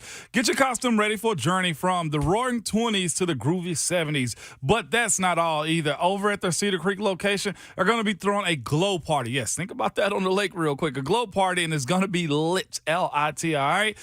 Dance the night away with Cameron Jane on stage playing funky dance vibes that'll keep you grooving. And as always, both locations are game day central on Saturday and Sunday. Plus, indulge in a build your own Bloody Mary bar for the perfect touchdown celebration. And you can join 3HL this Friday from 3 to 6 as they broadcast live from Scoreboard at Opryland, the Opryland location. So they'll be having great giveaways, including a pair of UT versus UConn tickets, and all drinks are 2 for $1 until 6 o'clock. If you want to try your hand at beating Brent and Slade's pick, go by between 3 and 6 and fill out your sheet, and maybe you'll win the $250 prize pack. Remember, if it's football time, it's scoreboard time.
Wrapping things up here on this fine Wednesday morning in the Music City on Ramon, Kayla, and Will.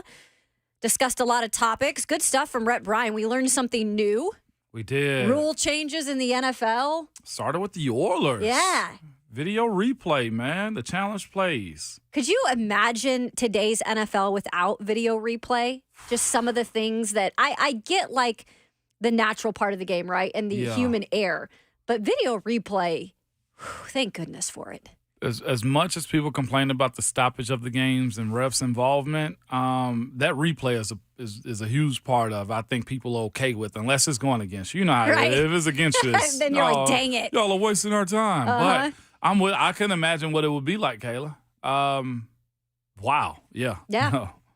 So we'll be in the locker room today and seeing, I think, Ramon, for me, the biggest part of this season moving forward is what happens. Like, do they adjust, and are they able to maybe string together some wins? Or if they don't win on Sunday, what direction does this team go in? Because at that point, I do feel like a lot of fans will completely throw in the towel if they've not already. I think that you should still maybe give them a moment to get themselves together after this bye week. And there's some change right now in certain situations. The quarterback, we'll see a little bit of Will Levis on Sunday. But for you, Ramon, like, what's the biggest thing for this week as a player who is coming off a bye week at 2-4? You've had Kevin Byard, traded off to the Eagles. How do you come in as a player and are able to take things into your own hands?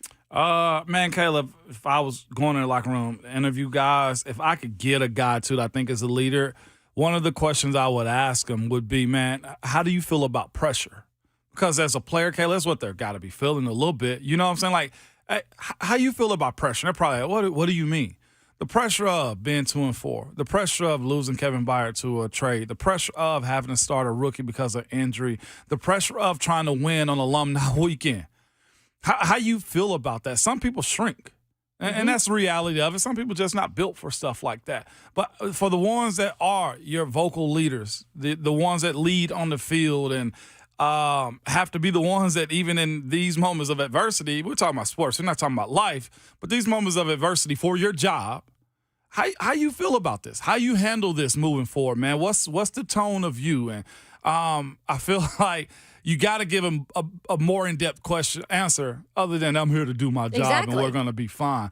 No, there's a lot of pressure that's involved in this, Kayla. If it was me on this, it's hey, I understand what this is, and you got to embrace this.